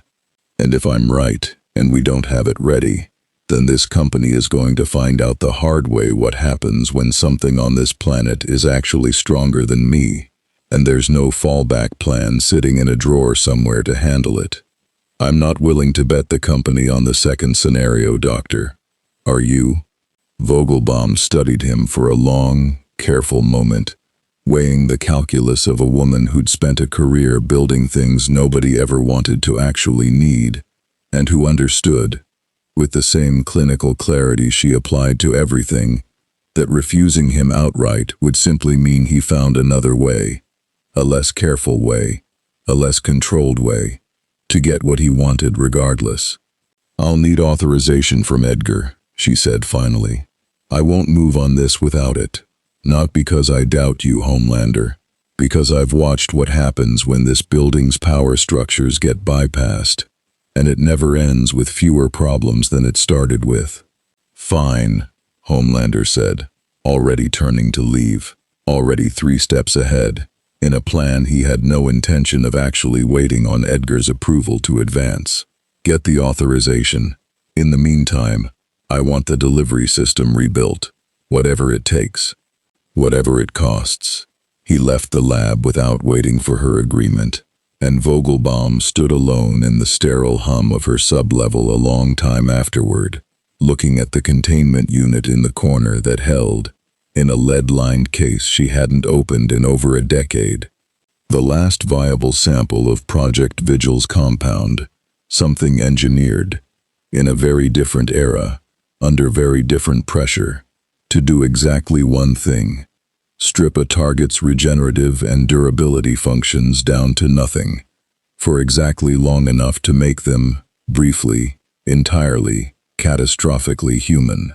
She picked up her phone and called Stan Edgar's office, and got his assistant instead, and left a message marked urgent, and hoped, with the specific, weary hope of someone who'd spent a career quietly managing the fallout of other people's certainty, that Stan would call her back before Homelander decided 11 years of caution didn't apply to him anymore. Stan didn't call back that night.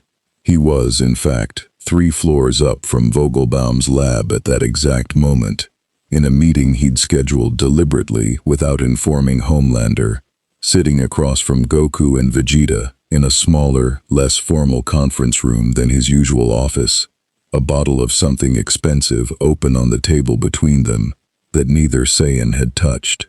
I wanted to speak with you both without an audience, Stan said, because I think it's time we discussed something honestly, and honesty tends to travel poorly through this building's usual channels. You're worried about Homelander, Vegeta said. It wasn't a guess. I am. Stan folded his hands, and for the first time since they'd met him, something in his composure looked genuinely, carefully weighed rather than simply performed. I've managed that man for over 2 decades.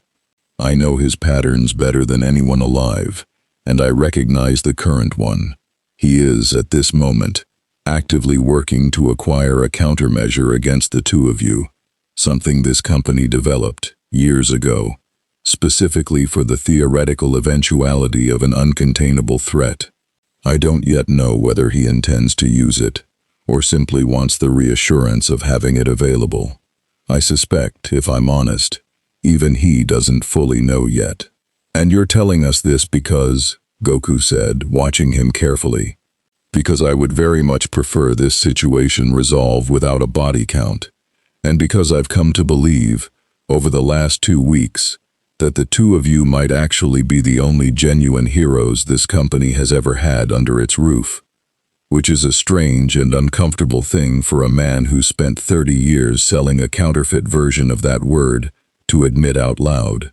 Stan's voice stayed level throughout, but something in it had shifted, dropped into a register closer to real candor than either of them had heard from him before. I am not going to stop him through direct confrontation. That has never been an effective strategy with Homelander, and I've learned the expensive way not to attempt it. But I can slow him, redirect resources, buy time. What I need from you, in exchange, is a commitment that whatever happens, whenever it happens, you'll give me the chance to intervene before it becomes something this city can't quietly absorb. And if you can't stop it in time? Vegeta asked, flat, direct.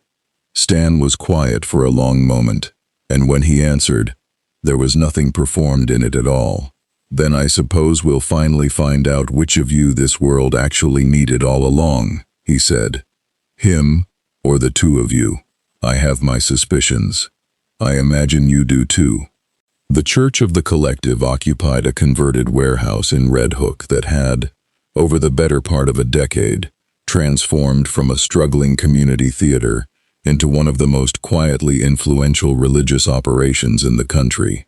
Quiet, because its actual influence ran almost entirely through Vought's Supri roster rather than through any visible public footprint, and influential, because half the executives who mattered in the building 3 miles north had, at one point or another, walked through its doors looking for something the company's own culture couldn't give them.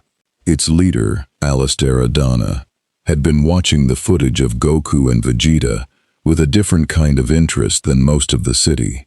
Not fear, not fascination, but the specific, calculating curiosity of a man who'd built an entire career identifying soups in crisis and offering them a story that made their power feel meaningful rather than monstrous.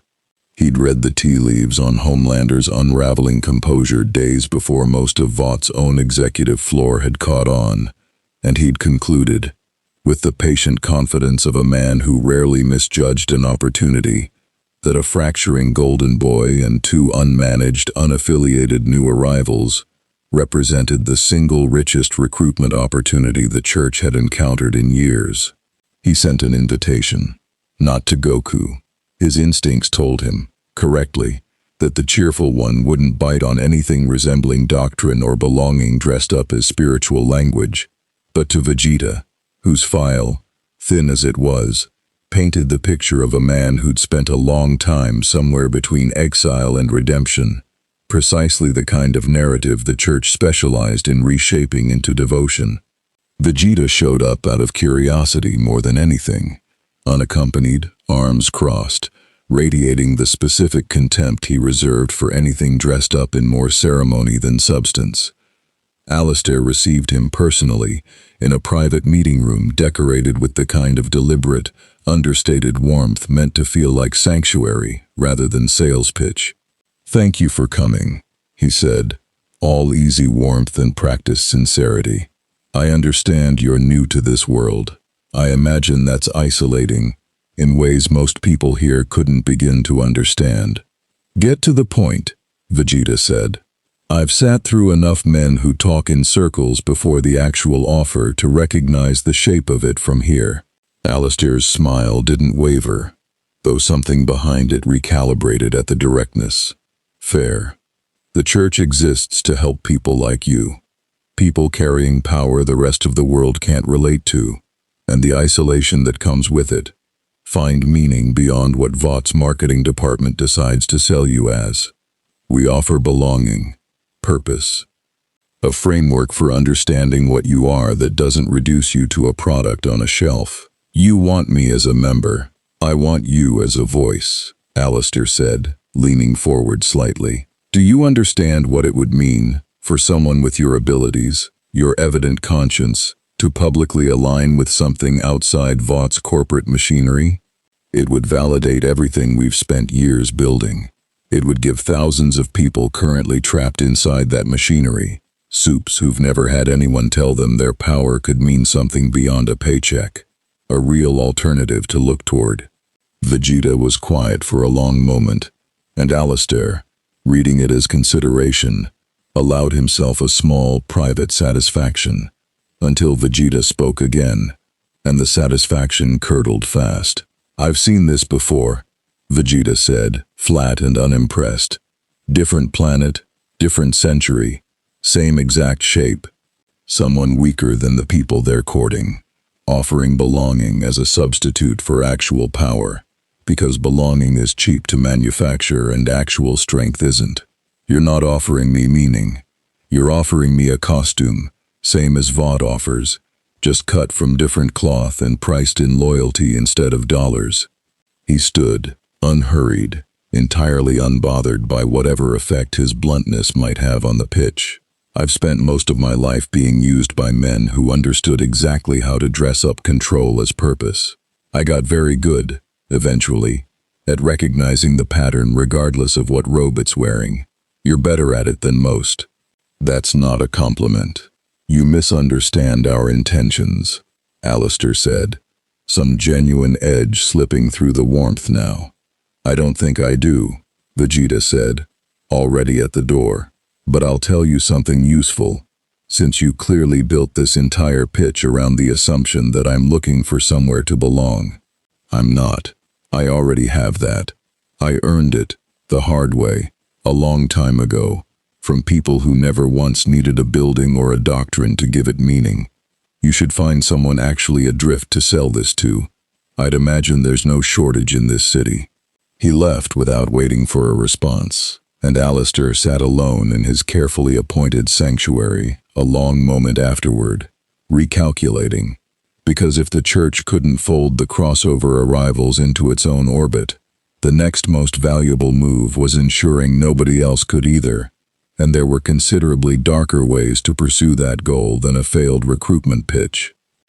3 days later, an anonymous tip reached a mid-tier investigative reporter named Cameron Coleman, no relation to the woman Goku had pulled from the chemical fire, a coincidence the reporter would later find grimly ironic, suggesting that Vought's newest heroes were, in fact, unregistered, unvetted, entirely unaccountable to any oversight body, foreign nationals of unknown origin operating with government-scale destructive power, and no legal framework governing their conduct at all. It wasn't wrong exactly. It was engineered to sound far more alarming than the truth actually was, framed by someone who understood precisely which anxieties would spread fastest. And Vegeta, reviewing the resulting article later that week with Goku, recognized the fingerprints on it immediately. "The church," Vegeta said flatly, scanning the piece with open disgust, "couldn't buy us, so now they're trying to make the public frightened enough of us that Vought has no choice but to either cage us or cut us loose. Petty, predictable, effective, unfortunately, if it's allowed to spread far enough." "People are scared of us now?" Goku asked, and there was something genuinely troubled in the question, the specific discomfort of a man who'd spent his whole life being trusted by the people he protected and had never once had to reckon with the alternative. "Some of them, for now."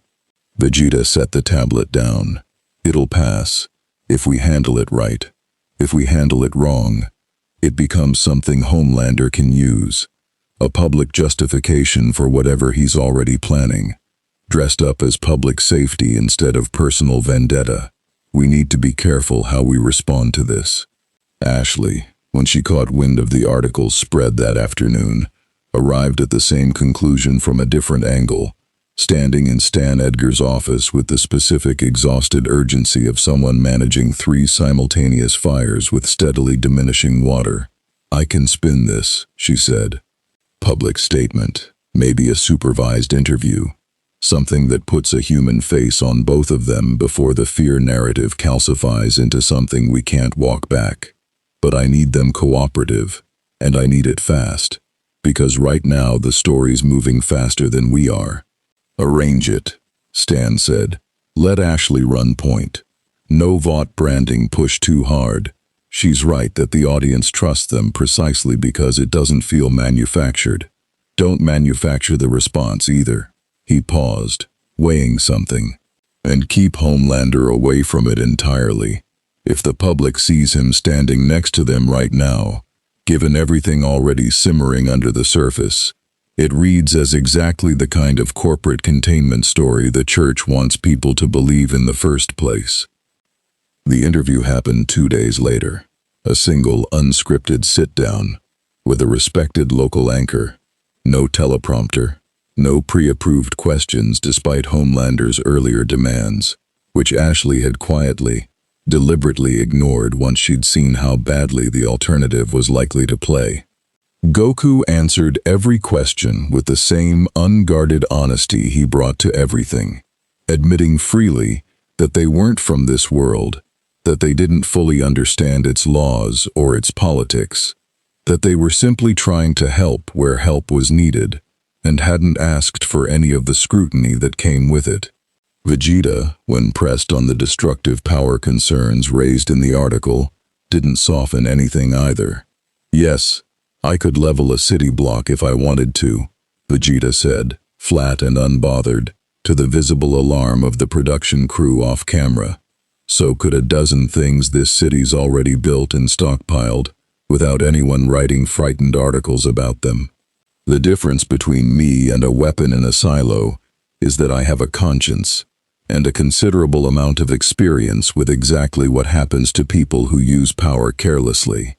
I've paid that cost already, on a planet you'll never see, in ways I'm not interested in detailing for your audience. I don't intend to pay it again. It wasn't the polished, reassuring answer Ashley had hoped for. It was, instead, something the article's fear-mongering had never accounted for at all. Total, unflinching honesty, delivered by someone who had genuinely nothing to hide and no interest in performing safety he didn't actually feel he needed to perform. The clip outperformed even the bank footage by the following morning, and the article's momentum, robbed of the vague, faceless menace it depended on to spread, collapsed within days, leaving behind, in its wake, a public that trusted the two strangers more than ever, a church that had quietly, permanently burned its bridge with both of them, and a man in Vought Tower's upper floors who watched the interview's soaring numbers with the specific, cold clarity of someone watching his own leverage evaporate in real time, and who had, by that point, stopped waiting for Stan Edgar's authorization on anything at all. Dr. Vogelbaum's authorization request sat unanswered in Stan Edgar's inbox for 6 days, not through oversight, but through deliberate calculation. Stan had read it within the hour, understood exactly what Homelander was maneuvering toward, and made the strategic decision to neither approve nor explicitly deny it, hoping the ambiguity itself would function as a kind of institutional break. It didn't.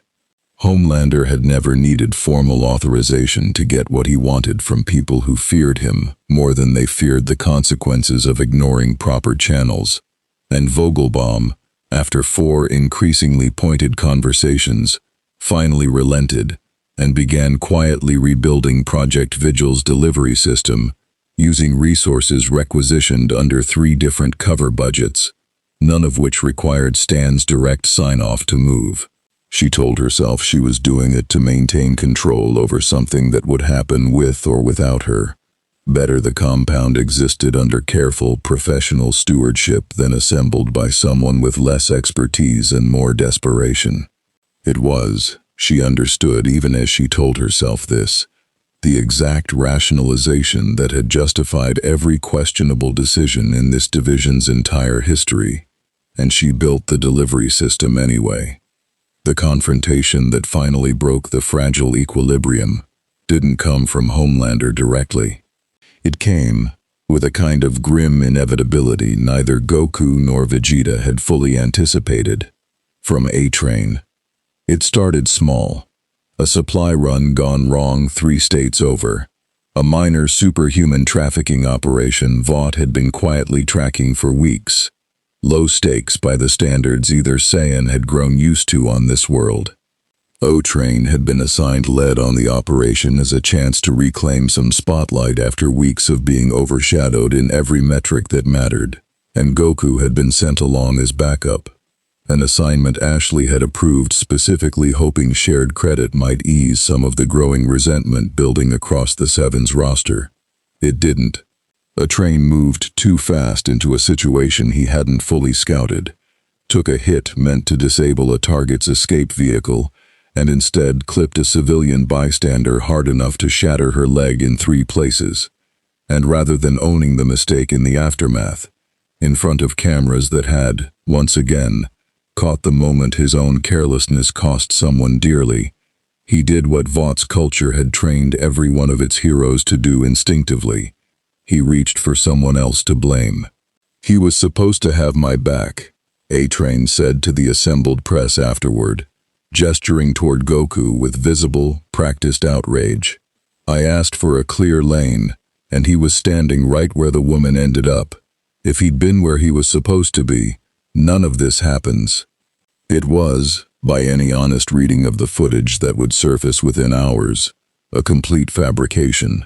Goku had been 40 feet away, engaging an entirely separate target, nowhere near the trajectory that mattered. But the accusation landed anyway, in the specific way accusations always land faster than corrections, and for the first time since arriving on this world, Goku found himself the subject of genuine, widespread public anger, rather than admiration. He took it with more grace than most people would have managed. He didn't correct A-Train publicly, didn't defend himself in front of the cameras, simply said, quietly, that he was sorry the woman had been hurt and that he hoped she recovered quickly. A response the internet, starved for its usual confrontation, largely misread as guilt rather than what it actually was. Vegeta did not take it with the same grace. He found A-Train in the Seven's private gym 2 hours later, and the confrontation that followed had no cameras to soften it. "You lied," Vegeta said, closing the distance before A-Train had fully registered he'd entered the room, in front of every camera in this city, about a man who has done nothing since arriving on this pathetic planet, except try to help people who never once deserved the effort he spent on them. "I don't know what you're—" "Don't." The single word carried enough weight that A-Train actually took a physical step back, some animal instinct overriding whatever defense he'd been about to attempt. "I've watched the footage 3 times already, so has half this city by now, once someone finally bothers correcting the record. You panicked. You hurt an innocent woman through your own carelessness, and rather than own it the way an actual hero would, you decided the easiest path was sacrificing someone else's reputation to protect your own. I've met cowards before. I've fought alongside some, unfortunately, in weaker moments of my own life. I have never had much patience left over for them. You gonna hit me? That's your move here." A-Train tried for bravado, and mostly managed something closer to genuine fear, backing further toward the wall. "No," Vegeta said, and something in his voice had gone colder and more precise than any threat could have managed. "I'm going to make sure every person in this building, starting with Edgar himself, understands exactly what kind of person you actually are underneath the costume, so the next time you're tempted to sacrifice someone's reputation to save your own, you remember there are witnesses now who will not let it stand quietly." He turned to leave, then paused, delivering the final blow without raising his voice at all. "Kakarot would never do to you what you just tried to do to him. That's the part that should actually keep you up tonight. If you've got any conscience left worth losing sleep over, he'll forgive this. I won't." Homelander watched the entire exchange from a security feed he'd had quietly rerouted to his private office days earlier, part of the same surveillance apparatus Vegeta had confronted him about weeks prior, and something in him, already fractured, already primed by weeks of humiliation and diminishment, finally fully snapped into a decision he'd been circling for too long to pretend he hadn't already made it. He called Vogelbaum directly. "Is the delivery system operational?" "It's functional, yes, but, Homelander, I want to be extremely clear about the risk profile before." "I don't need the risk profile," Homelander said, voice perfectly, terrifyingly calm. "I need it ready by tomorrow night. There's a public event scheduled, the annual Vought Gala. Both of them are expected to attend, unescorted for most of the evening. Minimal security presence, because it's meant to read as a celebration rather than an operation. I want the compound loaded and ready by the time that event starts." "You're planning to use it there? In front of the entire board, half the city's press, and God knows how many civilians?" "I'm planning to use it wherever the opportunity presents itself cleanest," Homelander said. "And I'd suggest, Doctor, that you remember exactly whose name is on the majority of this company's revenue, and exactly how replaceable a weapons researcher who won't cooperate actually is, before you decide to make this more difficult than it needs to be." Vogelbaum was quiet on the other end of the line for a long moment, weighing an impossible calculation, refuse, and risk him finding some cruder, more catastrophic way to force the issue without her careful calibration involved at all. Comply, and become complicit in something she'd spent 11 years specifically trying to ensure never actually happened. "It'll be ready," she said finally, hating herself for the words even as she said them.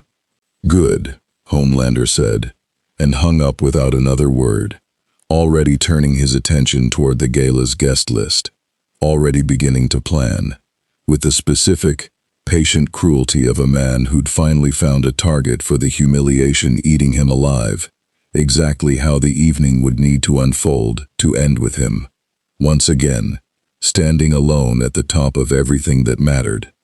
The Vought Gala occupied the entire ground floor of the tower's atrium, transformed for one night a year into something closer to a museum gala than a corporate function. String quartet, catering staff moving through the crowd with practiced invisibility, the kind of controlled, curated glamour Vought's events team had spent 2 decades perfecting into a science. Every major donor, every studio executive, every politician who'd taken Vought money in the last election cycle, all gathered under a ceiling hung with lights designed to look like stars, none of them aware that somewhere in the building's lower floors, a compound designed to strip a target's regenerative capacity down to nothing had been loaded, tested, and quietly transported up to a service corridor 2 floors below the party. Ashley had spent the entire week building the evening's narrative arc, Goku and Vegeta's formal introduction to Vought's donor class, a carefully staged moment where they'd be photographed alongside Stan Edgar and the rest of the 7, the closest thing to an official coronation the company's marketing machine could offer, without technically calling it that. She had no idea, walking the atrium floor in her best formal wear with a clipboard she didn't strictly need anymore, that the entire event had already been quietly repurposed by someone else into something considerably darker. Stan Edgar knew. Not the specifics, not the exact hour, not the delivery mechanism, but the shape of it, the general certainty that Homelander's patience had finally run out, and that tonight, of all nights, with this many cameras and this many donors present, carried a specific, deliberate symbolism that worried him more than a quiet, private confrontation would have. Homelander wanted witnesses. Homelander wanted the moment recorded, framed, remembered, which meant whatever he was planning, he intended to survive it and be celebrated for it afterward, a detail that told Stan everything about how confident the man had become in his own plan. He'd tried, in the 2 days since Vogelbaum's reluctant confirmation reached him through a contact she trusted more than her official chain of command, to quietly reroute the event. A scheduling conflict, a security concern, anything that might delay the confrontation long enough to find a cleaner resolution. Homelander had overridden every attempt with the specific, casual authority of a man who no longer felt any need to disguise how little he cared what Stan Edgar thought he should do. So Stan did the only thing left available to him. He found Goku and Vegeta in a quiet corridor before the doors opened, and told them the truth, plainly, without any of his usual careful management. Tonight, I believe Homelander intends to use a weapon this company developed against the possibility of exactly what you two represent, Stan said, low and direct. I don't know precisely when or how he plans to deploy it, but I know it's here, in this building, right now. I wanted you to walk into that room with your eyes fully open, rather than let you discover it the way I suspect he's hoping you will. You could have stopped this, Vegeta said, not accusing exactly, just stating the plain, uncomfortable fact of it. You run this company. He answers to you, on paper if nothing else. I've spent 11 years believing I could contain that man through careful management rather than direct confrontation, Stan said, and something in his composure for once showed real strain. Tonight may prove that belief was always more convenient than true. I'm telling you now because I'd rather be wrong about my own competence than wrong about protecting the people in this building who never signed up for what's about to happen. He paused. I can't stop him tonight, but I can make sure you're not walking in blind. That's the whole of what's left to offer. Goku absorbed this with a quiet, uncharacteristic stillness. The easy warmth that usually lived just under his surface pulled back into something more focused, more serious. Where's the weapon now? A service corridor. 2 floors down. I don't have exact access, but I'd wager, given Homelander's preference for theater, he intends to bring it to the confrontation himself, rather than have it delivered in advance. Then we go in like nothing's changed, Goku said, and something in his voice had settled into the particular calm he carried into every fight that actually mattered. Not eagerness, not fear, just the clean, uncomplicated readiness of a man who'd faced down worse than one angry, wounded man, with a weapon and a grudge more times than he could count. If he wants a moment, we don't take that away from him by hiding. We just make sure nobody else gets hurt while he tries to have it.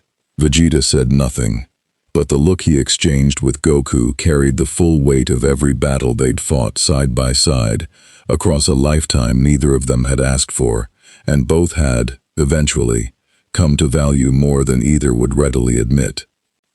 The gala's early hours passed with the surface calm of any well-managed Vought event. Small talk, photographs, Goku charming an entire table of donors with genuine, unguarded enthusiasm about the appetizers. Vegeta enduring the small talk, with visibly thinning patience while keeping half his attention locked on every entrance to the room. Ashley moved through it all with the practiced ease of someone managing 100 small logistics simultaneously, unaware of the larger fault line running beneath the entire evening. Homelander arrived fashionably late, as he always did, cape catching the light exactly as the room's photographers had been positioned to capture. Smile in perfect place, every visible sign pointing toward a man simply attending his own company's celebration. Underneath his jacket, tucked against his side in a compact case Vogelbaum had built specifically to survive close proximity to his own body heat without degrading, the compound waited. He worked the room for the better part of an hour, shaking hands, posing for photographs, playing the role he'd played 10,000 times before, with the specific, practiced ease of a man who'd never once needed to think about how to perform it. And all the while, his attention tracked Goku and Vegeta's positions across the atrium, with the patient, calculating focus of a predator waiting for the crowd to thin at exactly the right moment. That moment came a little after 11, when Stan Edgar took the small stage at the atrium center to deliver the evening's formal remarks. Donor acknowledgments, a brief, polished speech about Vought's commitment to protecting the public, the kind of address that pulled every eye in the room toward the stage and thinned the space around its edges considerably. Goku had drifted toward the open bar during the speech, half listening, genuinely curious about a dessert cart being wheeled past. Vegeta stood a short distance away, arms crossed, still watching the room out of old habit, even with most of its attention elsewhere. Homelander found his opening in the gap between them. "Quite a party, isn't it?" he said, appearing beside Goku with the easy, practiced warmth of a man simply making conversation, though something in his eyes, up close, carried none of the warmth his voice performed. Funny thing about parties like this, everyone's so focused on the stage, they never notice what's happening at the edges of the room. Goku turned to face him fully, and whatever casual warmth he'd been carrying through the evening cooled, instantly, into something more alert. "You've been planning something for a while now. I could feel it building, even before Edgar told us tonight." "You could feel it," Homelander repeated, something almost admiring in the observation, though it curdled fast into something colder. "That's the whole problem, isn't it? You feel everything. You see everything coming before it arrives. Must be exhausting, being that far ahead of everyone else in the room." His hand drifted, casually, toward the inside of his jacket. "I used to be the only one who got to feel that way in this city. Did you know that? 20 years, and not one single person ever made me feel like I was standing somewhere lower than the top of the world.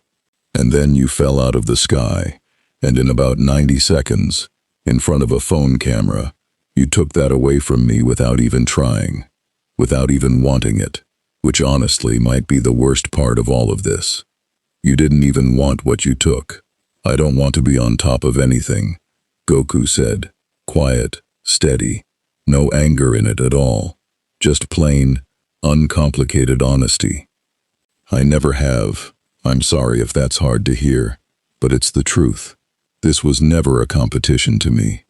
"It was always a competition," Homelander said, and the case came free of his jacket in one smooth, practiced motion, the compound inside catching the atrium's soft golden light for a fraction of a second before he moved. "You just never noticed you were playing it. That's the difference between us, Goku. I've spent my entire life understanding exactly what kind of world this is. You've spent 2 weeks pretending it's something gentler than what it actually is."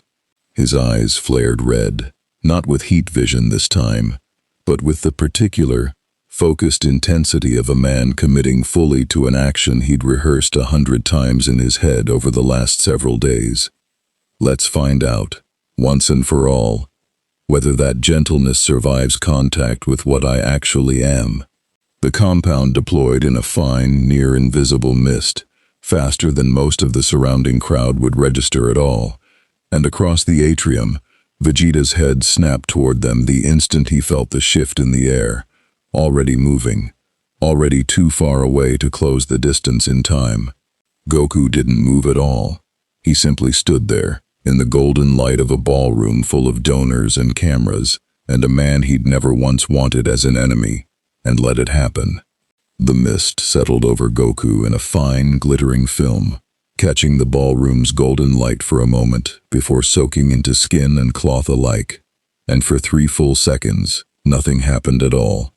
Homelander watched, waiting, the practiced calm on his face straining at the edges, as the seconds stretched past whatever window Vogelbaum's projections had promised him. Goku simply stood there, looking down at his own hands with mild, genuine curiosity, the way a man might examine a light rain that had caught him unprepared. "Huh," Goku said. "Was that supposed to do something?" Something in Homelander's face went very still. "That compound," Vegeta said, arriving at speed and skidding to a stop beside them, having crossed half the atrium in under 2 seconds without a single guest quite managing to track the movement, was built to strip durability and regeneration from a target. I'd wager my life on it. I recognize the theory even if I don't recognize the specific chemistry, which means it was built with an assumption baked into it from the start." He looked at Homelander with something that, for the first time all evening, carried genuine, unguarded pity rather than contempt. It assumes the target's power comes from the same place yours does. Biology, chemistry, something a needle can touch. He shook his head slowly. Ours doesn't. Ours never has. You built a very expensive, very dangerous key for a lock that was never on our door in the first place. The room around them had begun to notice now, a ripple of unease spreading outward from the small cluster near the bar, phones rising, the string quartet's music faltering as the musicians themselves craned to see what was happening. Ashley, catching sight of the empty compound case still in Homelander's hand from 30 feet away, felt her entire evening's careful planning collapse into something closer to a controlled emergency in the space of a single heartbeat. "Everyone, please," she started, moving fast. "If we could just—" Homelander didn't hear her. Homelander wasn't hearing anything anymore, except the specific, roaring silence of a plan that had failed completely, publicly, in front of every camera and every donor who mattered to this company's entire existence. And something in him, the last thread holding 2 decades of curated composure together, finally, completely tore. "You think this is funny," he said, voice climbing out of its practiced register for the first time in front of an audience this large, the mask sliding fully off now, nothing performed left in his face at all. "You think I'm going to just stand here and let you keep taking everything from me, piece by piece, in front of everyone, until there's nothing left of what I built?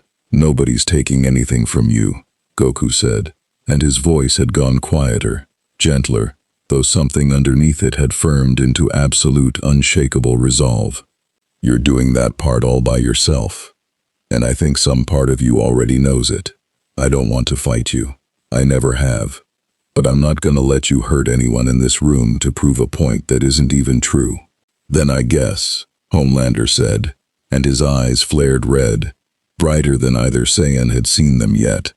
The full, unrestrained output of a man with nothing left to lose, and nothing left performing restraint.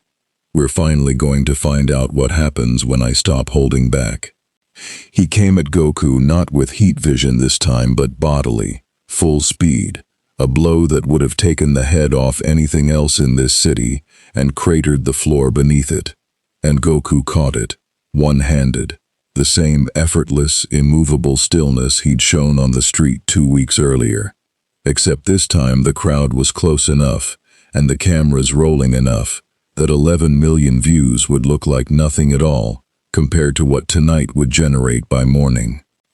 "Everyone, back."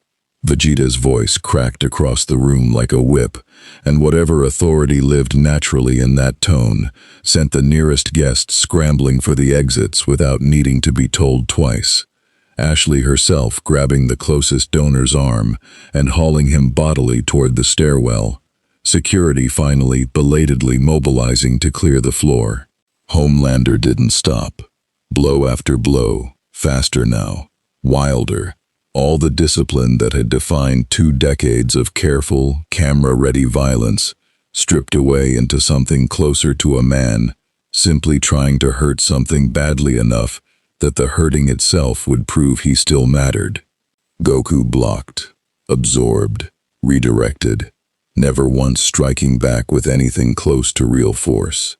The specific, careful restraint of a man who understood exactly how outmatched his opponent actually was, and had no interest in ending this with more damage than the room could survive. "Fight back." Homelander screamed it, genuinely, desperately, something raw and broken underneath the fury now. "Stop holding back on me. I'm not some child you need to protect from getting hurt. Fight me like I matter." "You do matter," Goku said, catching another blow, still not striking back, his voice steady, even as the floor cracked further beneath both of them. "That's exactly why I'm not gonna give you what you're asking for. You don't need someone to hit you harder, Homelander. You need someone to actually stop and ask why hitting things is the only way you know how to prove you matter at all." Something in that landed harder than any physical blow could have. Homelander's next strike came slower, less committed, the fury behind it fracturing into something closer to raw grief. And Goku, reading the shift the way he read every fight, always watching for the moment an opponent's real self broke through whatever was driving them, caught his wrist gently, the same way he'd caught it on the street 2 weeks ago, except this time, there was nothing casual in it at all. "You could have asked for help," Goku said, quiet now, just for him. The rest of the room's chaos fading into background noise around the two of them. "Any time in the last 2 weeks, you could have just told somebody you were drowning, instead of trying to drown everybody near you, to prove you weren't the only one going under." Homelander's whole body went rigid, and for one long, terrible moment, something like actual tears stood in the eyes of the most powerful man on the planet, visible now to every camera still rolling in a ballroom half emptied of its terrified guests. Then, just as fast, his face closed back over, the mask slamming down one final time, because a man who'd spent 20 years believing his own worth began and ended with never once being seen as weak could not, even now, even here, allow himself to be witnessed like this. "Let go of me," he said, low, dangerous, final. Goku let go. Homelander didn't attack again. He simply stood there a moment, chest heaving, surveying the wreckage of the atrium, the cracked marble floor, the abandoned catering trays, the scattered chairs, the cameras that had captured every single second of a breakdown he'd never be able to walk back. And then, without another word, without the parting line he would have delivered a month ago, he turned and flew straight up through the atrium's glass ceiling, shattering it outward in a spray of glittering fragments, and disappeared into the New York night. Silence settled over the ruined ballroom, broken only by the faint, distant sound of sirens beginning to converge on the building, and somewhere near the stage, Stan Edgar stood very still, watching the hole in his ceiling, where the most valuable piece of intellectual property he'd ever owned had just publicly, catastrophically broken in front of the entire donor class that funded his company's existence. "Well," Stan said quietly, to no one in particular, "there it is." Ashley found Goku and Vegeta 20 minutes later, standing near the shattered atrium ceiling, amid the slow, careful work of security and cleanup crews, both of them still, watching the night sky where Homelander had vanished. "Is he going to come back for round 2? She asked, voice still shaking slightly from the adrenaline of clearing 300 people out of a collapsing party in under 4 minutes. "I don't know," Goku said honestly. "I hope not. Not like this, anyway." He looked at her, something gentler than she expected in his expression given everything that had just happened. "Is everyone okay? Anybody get hurt in the evacuation? A few sprained ankles, one broken wrist, some idiot who tried to take the stairs 4 at a time." Ashley let out a breath that had clearly been held far too long. "Nothing that won't heal. Which, frankly, given what I just watched, feels like an absolute miracle." "It's not over," Vegeta said quietly, still watching the sky. He's not the kind of man who walks away from a public humiliation this size and simply accepts it. Whatever happens next, it's going to be bigger than tonight, not smaller. We should be ready for that. Above them, through the shattered ceiling, the city's lights blazed on into the dark, and somewhere out there, alone above the skyline for the first time in longer than he could remember, Homelander flew without any destination in mind at all, carrying the specific, unbearable weight of having finally, publicly, been seen exactly as he actually was, and beginning, in the raw, unguarded silence of his own mind, to decide what kind of man he intended to become on the other side of it. Homelander didn't come back to Vought Tower that night, or the next, and for the first time in the company's operating history, nobody in the building had any real idea where its most valuable asset actually was. Ashley spent the first 12 hours in full crisis mode, scrubbing footage from every outlet she could legally reach, drafting a dozen contradictory statements, that all collapsed under the simple fact that 300 donors had watched it happen live, and half of them had their own footage nobody could scrub. By the second day, she'd stopped trying to contain the story, and started, instead, trying to shape what came after it. Edgar convened an emergency board session on the third morning, and for the first time in years, he didn't have a clean narrative to offer the room.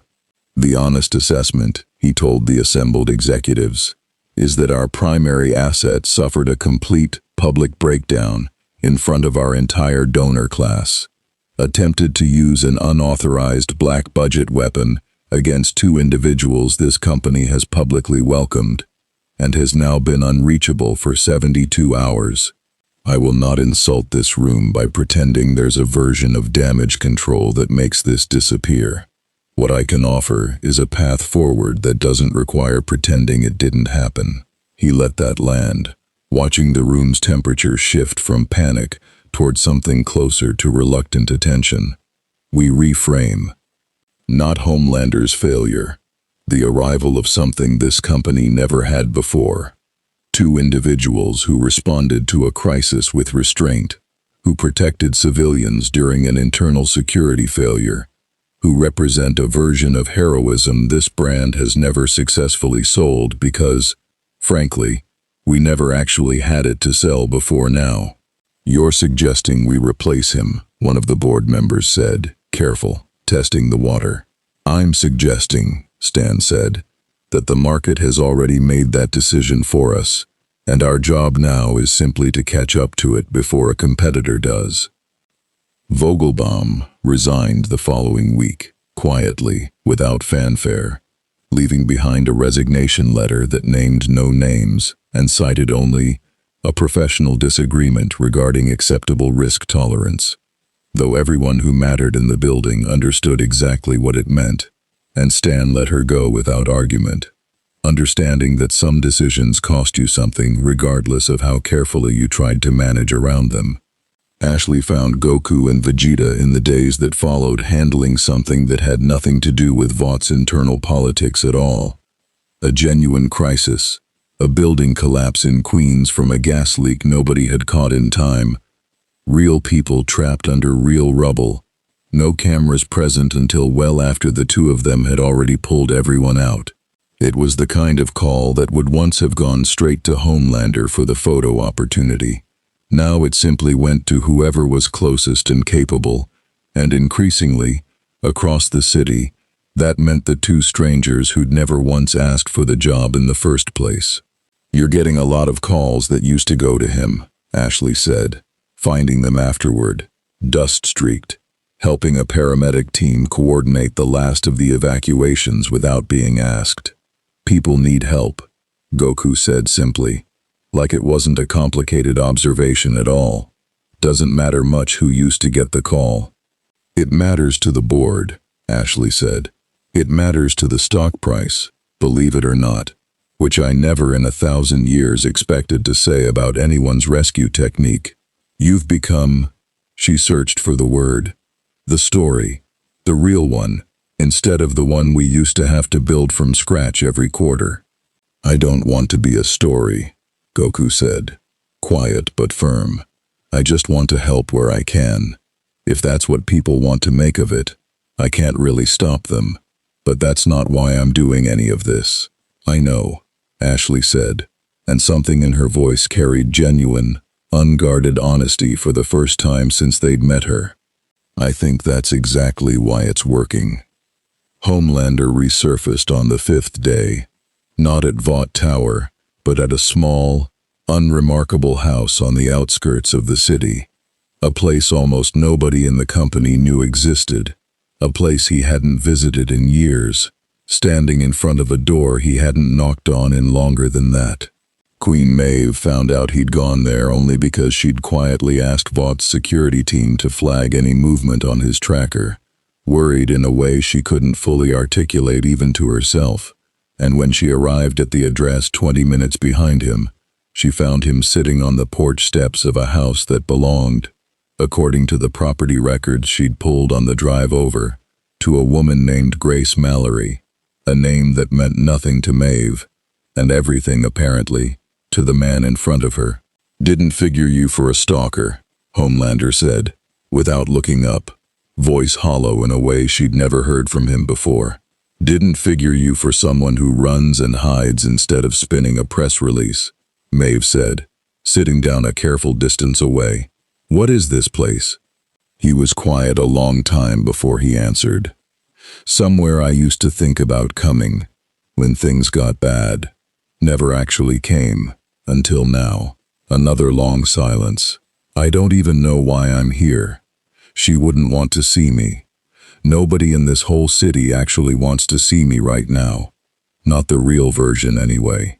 "I don't know if that's entirely true," Maeve said carefully. "I've watched a lot of people in this company do a lot of ugly things over the years. Homelander, myself included. Most of them never had to watch it happen in front of 300 donors and a dozen cameras. That's a specific kind of hell, and I won't pretend it isn't." She looked at him directly. "But I've also watched you, just now, sitting on some stranger's porch instead of doing what you'd normally do, which is find someone smaller than you to make yourself feel big again.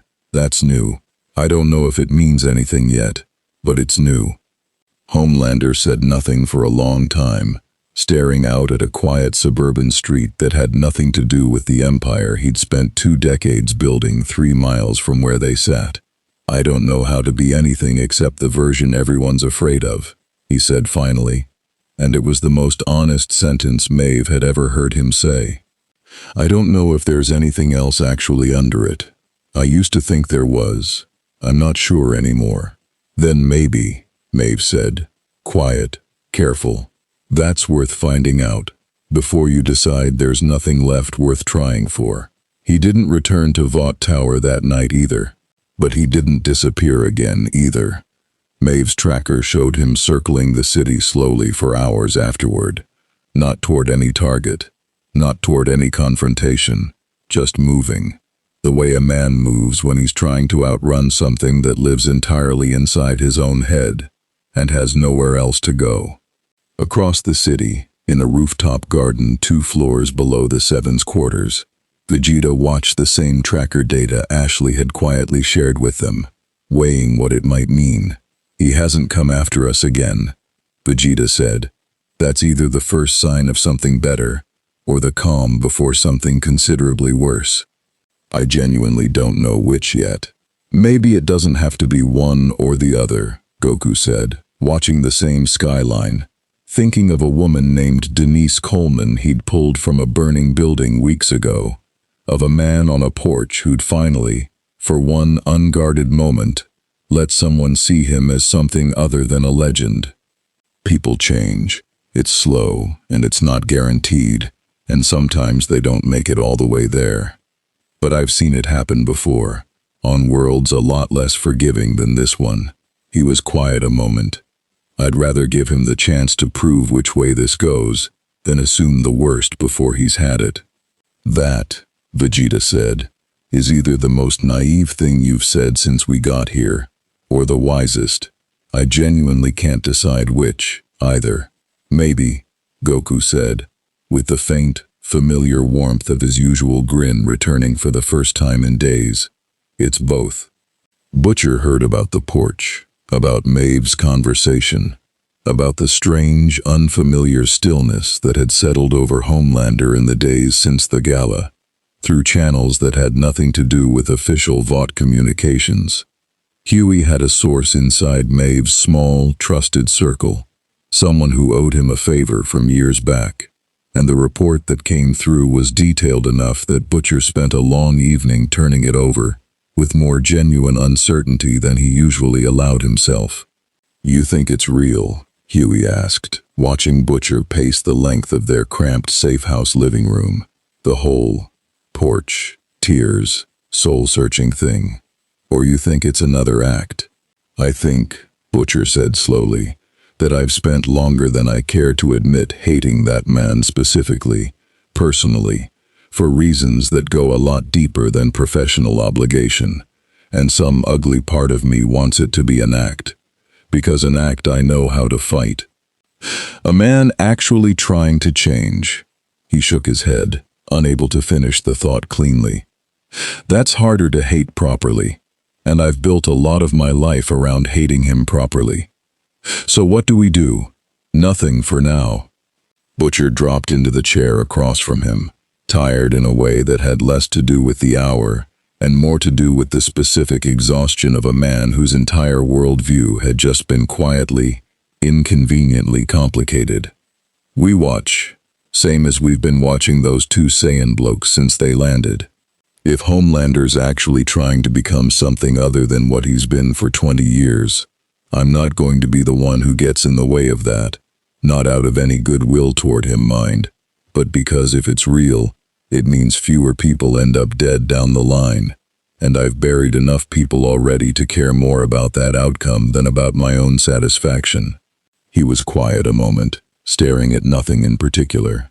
And if it's not real, if it's just another performance dressed up as vulnerability, waiting for the right moment to drop the act again, then I'll be exactly where I've always been, ready. 3 days after the porch, Homelander returned to Vought Tower for the first time since the gala, and the building noticed immediately, not through any announcement, but through the simple, visible fact of security footage showing him walk in through the main entrance, rather than the private executive landing pad. No cape, dressed in plain clothes, nobody in the building had ever seen him wear, moving through the lobby like a man trying, awkwardly, to remember what it felt like to walk somewhere without an audience, arranged around the moment. He found Stan Edgar in his office, and for once, didn't wait to be invited to sit. "I'm not going to pretend the gala didn't happen," Homelander said, before Stan could speak first, which was itself notable. Homelander had never once, in Stan's memory, opened a conversation by ceding ground before anyone had asked him to. "I'm not going to pretend I don't understand what it cost this company, or what it's probably going to keep costing for a while. I don't have some clean plan for how I fix it. I just..." He stopped, visibly searching for words that didn't come easily to a man who'd spent 2 decades never needing to search for anything at all. "I wanted you to hear it from me directly, before the lawyers turn it into something that doesn't actually mean anything anymore." Stan studied him for a long moment, weighing the specific, unfamiliar sincerity in front of him against 30 years of experience managing every previous version of this man's crises. "I don't know yet whether to believe this is lasting," Stan said finally, honest in a way he rarely allowed himself to be with subordinates, "or whether it's simply the aftermath of a wound that hasn't finished healing yet, and will curdle back into something familiar the moment it does. I'd like to believe the former. I've learned over the years to be cautious about what I let myself want to believe where you're concerned." He folded his hands. "What I will say is this. The company survives regardless of which version of you walks out of this office today. It survived worse before you existed, and it will survive whatever comes after, one way or another. The only real question left is whether you intend to be part of what it survives into, or simply another chapter it eventually moves past.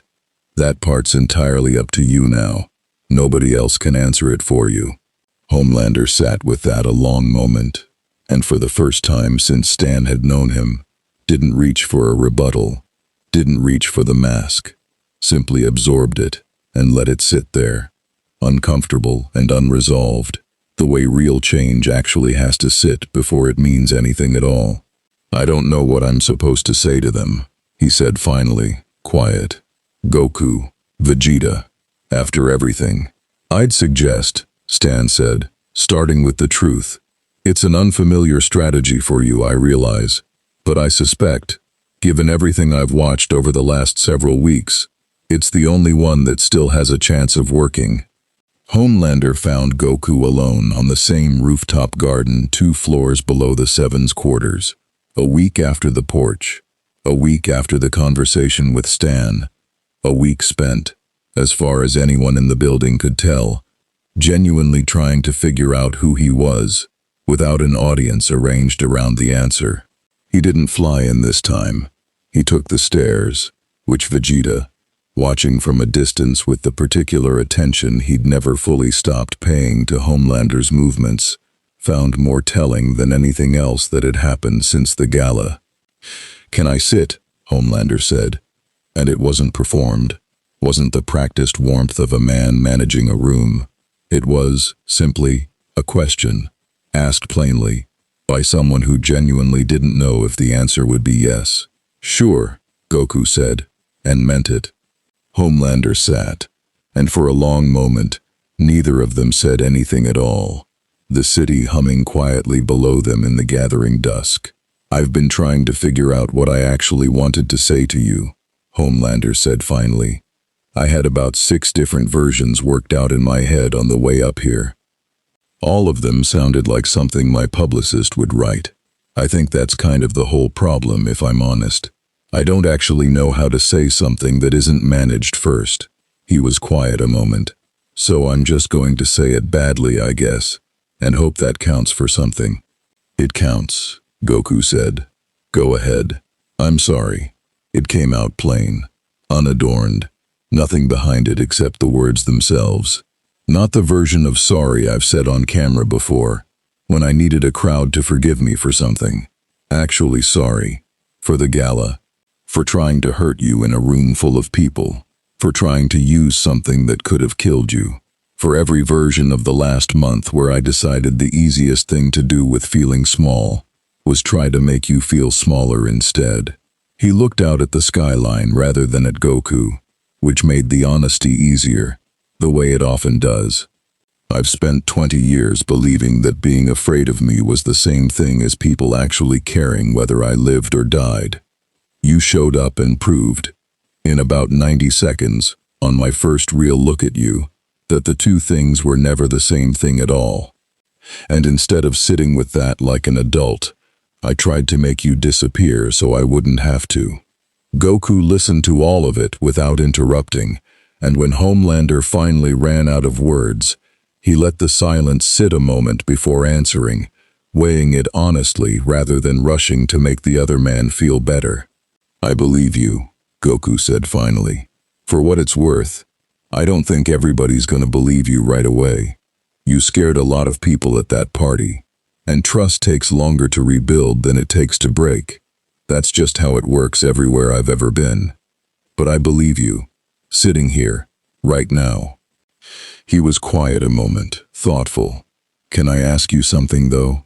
Not to be harsh, just because I actually want to understand. Yeah, if Vegeta and I hadn't shown up, if nothing had ever cracked that mirror you'd built your whole life around, do you think you ever would have gotten here on your own? To this conversation, I mean. This honest version." Homelander was quiet a long time, and the honesty of not immediately answering said almost as much as whatever he finally settled on. "I don't know," he said finally. "I want to say yes. I don't actually know if that's true." He looked at Goku directly for the first time since sitting down. "I think maybe I needed someone to show me the mirror even existed, before I could ever consider looking into it. I'd spent so long only ever being reflected by people who were too scared of me to show me anything honest." "You weren't scared. That's the whole thing, isn't it? That's what actually broke through. Not the strength. The fact that you looked at me and weren't afraid, and somehow still didn't hate me either. I didn't know what to do with that. I still don't, most days. But I'd like to keep trying to figure it out, if that's something you'd let me do around you, instead of somewhere far away where you never have to watch me fail at it." "I'd like that," Goku said, and there was real warmth in it, uncomplicated and genuine. For what it's worth, everybody I've ever really cared about, back home, started out somewhere messier than they ended up. Some of the strongest, best people I know used to be exactly the kind of person you're trying not to be anymore. It's possible.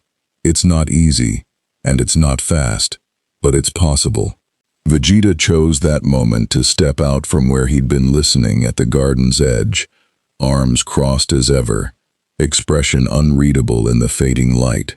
"I'll say this once, and I won't repeat it," Vegeta said, addressing Homelander directly. So listen carefully. I don't forgive easily. I've spent most of my life holding grudges longer than most beings live, and I'm not going to pretend what happened at that gala doesn't sit somewhere ugly in me still. But I've also spent my life watching what real change actually looks like, up close, in people I once genuinely hated. And I know the difference between a performance of it and the real, uncomfortable thing. What I just heard, sitting there listening, sounded like the real thing. He held Homelander's gaze, steady and direct. Don't waste it. I've watched men throw away exactly this kind of chance before, out of pride, out of impatience with how slow real change actually moves.